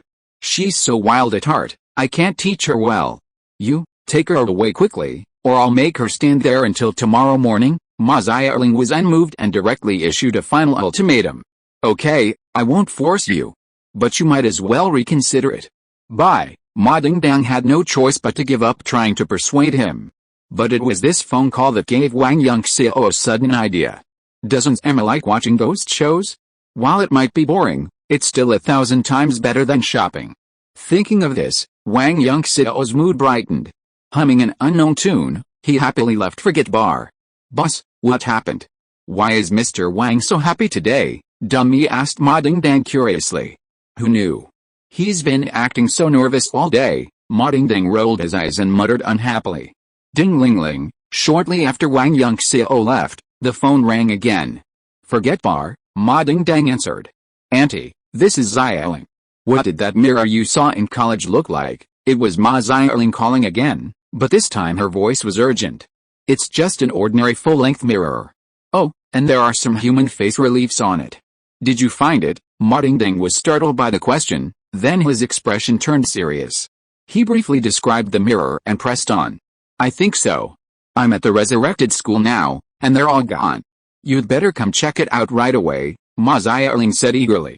Okay, I'll be right there. Ma Dingdan put down the phone and, without further hesitation, strode out of the frigate bar. Meanwhile, Wang Yunxiao, Ada Wang, Mary, and Emma had already arrived at the school. Such a strong resentment. This is what they call resentment rising to the sky, right? Emma was genuinely excited, her expression filled with eagerness, sensing the resentment rising from the teaching building. Although Emma didn't know any exorcism techniques, as a zombie, she was extremely sensitive to resentment. Let's go in, Emma urged the three to hurry, eager to see what demonic force was causing this. The three of them smiled at each other and agreed to Emma's request, walking side by side towards the teaching building. In fact, Wang Yunxiao knew what was going on inside without even entering. The story began over 20 years ago with a drama club at Hong Kong Island University. That unfortunate Peter, simply because he tried to compete with Jiang Chen for Ma Dingdang, ended up having his soul ripped out by Jiang Chen and thrown into tragic mirror world. It was only a few days ago that the mirror was obtained by the principal of Quang Fusheng's school and brought here, allowing Peter to pull Sita Fenren and his classmates into the mirror world. Fortunately, before they were pulled into the mirror world, Quang Fusheng called Ma Xiaoling, allowing her and Xiaomi to arrive in time. Unfortunately, given the current situation, even Ma Xiaoling didn't have a good solution at the moment, otherwise she wouldn't have asked Ma Dingdang for help. As Wang Yunxiao and the others entered the teaching building, they were met with a scene. Xiaomi was slumped over in a state of disarray, while Ma Xiaoling was in much worse shape, being brutally assaulted by Peter's ghost. It had to be said that Ma Xiaoling's state was quite rare. Should we just watch? Shouldn't we help her? Wang Yunxiao and the others watched the spectacle with fascination for a long while, but Ada Wang, with her kindness, couldn't bear to watch any longer. Great. I've never tried to catch a ghost before, Emma said, instantly intrigued, eager to step forward to help. Looks like we don't need to help, but before she could do anything, Wang Yunxiao smiled. Really? Why come at this time when there's no other time? Emma muttered in dissatisfaction, having naturally sensed Quang Xianiao's arrival. Fortunately, Quang Xianiao arrived just in time, once again performing a heroic rescue. Afterwards, Quang Xianiao and Ma Xiaoling collaborated seamlessly. One aroused Sita Fenren in the mirror world to awaken Peter, who had been hypnotized by him, while the other hurriedly crafted a counter-spell to counteract the mirror world's inverted reality. Ultimately, as expected, Peter was sealed within Quang Xianiao's watch face by Ma Xiaoling. However, he refused to be tamed and attempted to bury Sita Fenren and the others trapped in the mirror world with him. However, Peter's desperate attempts ultimately failed. At the last moment, the awakened Sita Fenren, with the help of Ma Xiaoling and others, led his classmates out of the mirror world. Peter's soul fell into the hands of Ma Dingdang. Even Ma Dingdang hadn't imagined that they would meet again in this way after over 20 years. Peter's recounting of events revealed the truth of the events that transpired over 20 years ago, and this also allowed them to see a different side of Jiang Chen. Why them? That's because Quang Xianiao was always nearby and heard every word of the conversation between Ma Dingdang and Peter. And when Quang Xianiao took the opportunity to persuade him to deal with Jiang Chen together, Ma Dingdang naturally would not agree, at least on the surface. Please collect, recommend, and vote for me. Chapter 374 The First Gamble. Peter's story just passed. The only thing Ma Dingdang could do for him was to help him reincarnate. Facts have proven that Ma Dingdang never shed tears for Jiang Chen. Her magical powers are still there. After meeting with Ma Xiaoling and talking about many inner thoughts, Quang Xianiao went to Japan to find the magical monk Hancock of Satakano, hoping to use Buddhism to eliminate the demons in his heart, and even his blood addiction. However, the possibility of this is very small. In Kong's words, there is almost no chance of success. But no matter what, Quang Xianiao has to try, otherwise he will never be willing to give up. At the same time, Xiaomi also passed Ma Xiaoling's test and officially became Ma Xiaoling's disciple. She began to learn the Taoist method of exorcism from her and He Yingqiu. Just when everyone thought peace would return for a while, Nuwa and Jiang Chen's first bet quietly began. Although this first bet was about Quang Xianiao, Nuwa and Jiang Chen's true target was Ma Xiaoling, forcing him to make a difficult choice. One day, Ma Xiaoling unexpectedly received a job offer, and the destination was Moonlight Street. However, she searched all over Hong Kong Island and found no such place. However, after checking her account and discovering that the payment had been received, she took Xiaomi to the supposed Moonlight Street. Unexpectedly, their journey would lead Ma Xiaoling to the aftermath of the apocalypse on January 2, 2001, when the White Fox transported her. The White Fox was also one of the 5 color envoys, incarnated by Nuwa 10,000 years ago, who extracted the 5 vices of humanity: power, jealousy, resentment, confusion, and infatuation. Now using the alias Bison Me, she shed her makeup and fell in love with a man, hoping to build a happy family. Unfortunately, she found the wrong person. As soon as Ma Xiaoling's death occurred, Kwang Xianyao, far away in Japan, sensed something was happening. The reason was a red string he was wearing was a gift from Ma Xiaoling. More accurately, it was a gift from the real Kwang Xianyao. Whenever Ma Xiaoling was in danger, the string would tighten. If the string broke, it would indicate that Ma Xiaoling had been murdered. Kwang Xianyao hurried back to Hong Kong from Japan, but he didn't immediately meet Xiaomi, one of the people involved. The reason was that no one believed her, so she even attacked the police and fled, hiding out. This was no surprise, considering her usual wild and unruly nature. He Yinqiu personally tried to capture Xiaomi, but she was saved at the last moment by Kwang Xianyao. Ultimately, Kwang Xianyao chose to believe her. Next, Kwang Xianyao and Xiaomi set out to track down Ma Xiaoling. Their first task was to find the non-existent Moonlight Street. Finally, with the White Fox's guidance, they found the Moonlight Street. As a result, it wasn't just Ma Xiaoling who disappeared, but also Kwang Xianyao and Xiaomi. However, before he disappeared, Kwang Xianyao had called Ma Dingdang. Although the call was quickly disconnected, he still left some clues, that is, the White Fox. So, Ma Dingdang found Sita Fenren, hoping that he could help ask about the White Fox.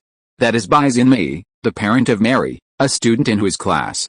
Sita Fenren refused Ma Dingdang's request without a second thought. Don't be ridiculous, he wanted to kill Kwang Xianyao, so how could he help him again? Just when everyone was about to part ways unhappily. He Yinqiu also asked Sita Fenren for help. He had already come up with a way to save El Nino. Unknowingly, another month had passed, and tonight was the second full moon night that El Nino would experience. If he couldn't be stopped from absorbing the moonlight tonight, he would inevitably continue to age. He Yinqiu's solution was simple, to use the Bagua formation to sever El Nino's connection with the moonlight. However, this required Sita Fenren and Jin Weilei to help him calm down. Both Sita Fenren and Jin Weilei felt a sense of responsibility to help El Nino, without hesitation. At night, with the moon high in the sky, El Nino sat within the Bagua formation. Sita Fenren and Jin Weilei held his hands and helped him calm down. Initially, the Bagua formation was quite effective, successfully severing El Nino's absorption of the moonlight. However, as time went on, El Nino's mind suddenly flooded with complex information, many of which related to the biblical code and knew was destruction of the world. In reality, El Nino's reckless pursuit of the moonlight stemmed not only from instincts but also, more importantly, from his mission, to decipher the biblical code and prevent Nuwa's destruction of the world. Thus, El Nino was forced to make a choice, survive or complete his mission. Clearly, El Nino chose the latter, forcibly breaking through the Bagua formation and desperately seeking to absorb the moonlight. Meanwhile, on the back of his bald head, the missing passage from the biblical code surfaced. As El Nino absorbed the moonlight, Nuwa suddenly experienced a premonition of her own death. It was this premonition that caused her spirit to awaken prematurely. At the Forget Bar, the crowd was bewildered by El Nino's choice. They rushed into his room, demanding to know the reason. Naturally, they received no answer. It was then that the crowd discovered that El Nino had been confined to his room all this time, intent on deciphering the biblical code. Far back in the apocalyptic universe of January 4, 2001, Kwang Xianyao searched endlessly for Ma Xiaoling, but to no avail. Even more tragically, Kwang Xianyao hadn't drunk blood for days, and his compulsion had reached a point where he could no longer suppress it. In this apocalyptic universe, besides him and Xiaomi, only Ma Xiaoling remained, a distant figure. At this point, Kwang Xianyao refused to drink Xiaomi's blood. He had only one person in mind, Ma Xiaoling. Deep down, If he had to choose one person to drink her blood, it would be Ma Xiaoling. Seeing Huang Xianyao's blood addiction taking over, he was already suffering excruciating pain, yet he still refused to drink her blood. Even when she slit her wrist and offered it to him, he refused. This heartbroken Xiaomi, furious, left her in a rage. It was at this juncture that Ma Xiaoling approached Xiaomi, asking her to bring her blood to Huang Xianyao. She made a pact with Xiaomi: if she would bring her blood to Huang Xianyao, she would not go to see him. Xiaomi did as she agreed and brought Ma Xiaoling's blood to Huang Xianyao. Unexpectedly, after drinking Ma Xiaoling's blood, Huang Xianyao experienced numerous visions. Or perhaps it would be more accurate to say that memories from a past life were awakened. And this memory is naturally the love-hate relationship between Huang Zhongtang and Ma Linger. 4 updates are available today. Please collect, recommend, and vote for me. Chapter 375 Pangu Tomb. Having awakened his past life memories, Huang Xianyao was certain the blood plasma he'd been drinking must be the blood of a descendant of the Ma family, and in this apocalyptic world, that could only be Ma Xiaoling. Unconvinced by Xiaomi's attempts to conceal his true identity, Huang Xianyao dashed frantically in search of Ma Xiaoling. This infuriated Xiaomi, leading her to resolve to kill Huang Xianyao first and then commit suicide, preferring to share his death with him rather than allow Ma Xiaoling to suffer. She believed that since Huang Xianyao didn't want to transform into a zombie, he was preparing to devour Ma Xiaoling and live with her forever. Facing the dragon Xiaomi summoned, Huang Xianyao faced death with equanimity. This, in turn, was a kind of relief for him. At the crucial moment, Ma Xiaoling was forced to appear and save Huang Xianyao. Even in the apocalypse, even if her own death was imminent, she couldn't bear to watch Huang Xianyao die. Although Ma Xiaoling eventually left alone, Huang Xianyao found her. He witnessed Xiaomi, driven by jealousy, about to kill Ma Xiaoling. To reassure her of her murderous intent, Huang Xianyao promised to transform her into a zombie. But at the last moment, Xiaomi pushed Huang Xianyao away, having heard his inner voice. He knew he was willing to bite her simply to save her, without any other feelings involved. Xiaomi stormed off, leaving Huang Xianyao and Ma Xiaoling alone, cuddling and sharing their hearts. In the present-day Hong Kong island, El Niño runs away from home once again. He has deciphered the final, crucial part of the biblical code, allowing him to sense the presence of Pangu's tomb. But to open the tomb, he needs even greater power. The only way for a zombie to grow stronger is by drinking blood. So, El Niño hunts down a villain who robs an elderly man and feeds on his blood. However, this was El Niño's first time hunting and feeding on human blood, and his skills were clearly immature. He was caught red-handed by Jin Weilei. Faced with Jin Weilei's heartbreak, disappointment, and anger, El Niño offered no explanation and even walked away, ignoring Jin Weilei's threats to kill him. But El Niño's determination to hunt and feed on human blood remained unshaken, and in fact, became even more reckless, as time was running out. Meanwhile, Jin Weilei, Sita Fenrin, and Ami were also searching for El Niño. However, only Dami found him. Fearing that Jin Weilei would actually kill El Niño, Dami hid with them without telling them. Meanwhile, Ma Dingding summoned Jin Weilei and Sita Fenrin back to the Forget Bar and explained that El Niño might not be a demonic star, but rather a savior. He had deciphered the final portion of the biblical code, and that the vampires simply wanted to open Pangu's tomb and gain the power to fight Nuwa. Meanwhile, in a different dimension unnoticed by Ma Dingding and the others, Wang Yunxiao, Ada Wang, Mary, and Emma also took in Ma Dingdang's words. Brother Yunxiao, what is Pangu's tomb? Emma asked curiously. Pangu, the one who split chaos and created the world, the origin of all things. However, in this world, Pangu doesn't refer to a single person, but rather an ethnic group.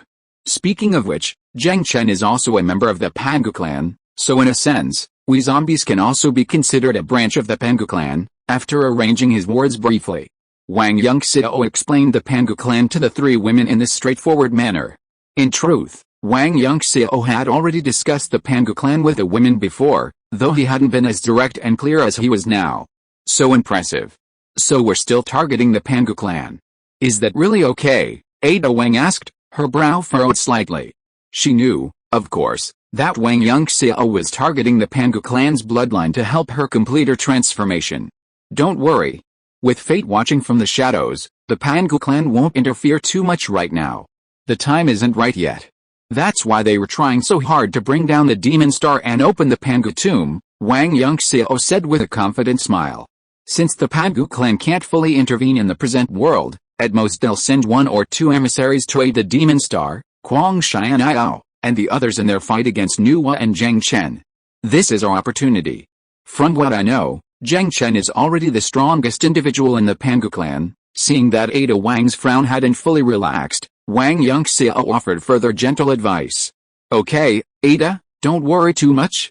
If, as that idiot says, Zheng Chen is already the strongest individual of the Pangu clan, then we really have nothing to worry about. Leave everything to this idiot and me, Mary chimed in. Promise me, if it's impossible, don't force it. At most, we can find another opportunity later. Ada Wang, however, clearly wasn't going to let up. She spoke solemnly to Wang Yunxiao and Mary. She cared more about everyone's safety than her own complete mutation. Of course, Wang Yunxiao nodded with a smile. But whether he truly believed that, only he knew. Brother Yunxiao, you haven't told us what the Pangu tomb is. Emma tried to change the subject, not wanting to see Ada Wang's worried look. I've mentioned to you before that long before the human world, the Pangu clan had already opened up and created several other worlds. And in each world they created, they left behind a tomb to monitor that world's ruler, much like this world's Nuwa. If there's a mistake, the Pangu tomb will manifest, and with some power within, it will destroy the ruler. At this point, Wang Yunxiao couldn't understand what he was thinking, but he burst into laughter. With a Pangu tomb, there must be a tombkeeper, but you'd never guess who this world's Pangu tomb's guardian, or rather, the inspector, is. Seeing the 3 women captivated by his story, Wang Yunxiao suddenly kept the conversation a secret, a strange smile curling his lips. Who is it? Brother Yunxiao, stop keeping us in suspense and tell us now, Emma, intrigued, pressed on. Could it be Zheng Chen? Ada Wang, who knew Wang Yunxiao better, had a vague guess and, incredulously, uttered the name. Yes, it's Zheng Chen. Wang Yunxiao no longer kept the secret and confirmed Ada Wang's guess. Mary and Emma were also surprised. Please collect, recommend, and vote for me. End of this chapter. Thank you so much for reading until the end. Don't forget to give it a like. Looking for more exclusive content and immediate access? Subscribe to our Patreon. Remember, every like, subscription or donation encourages us to continue. Thank you all. See you in the next video.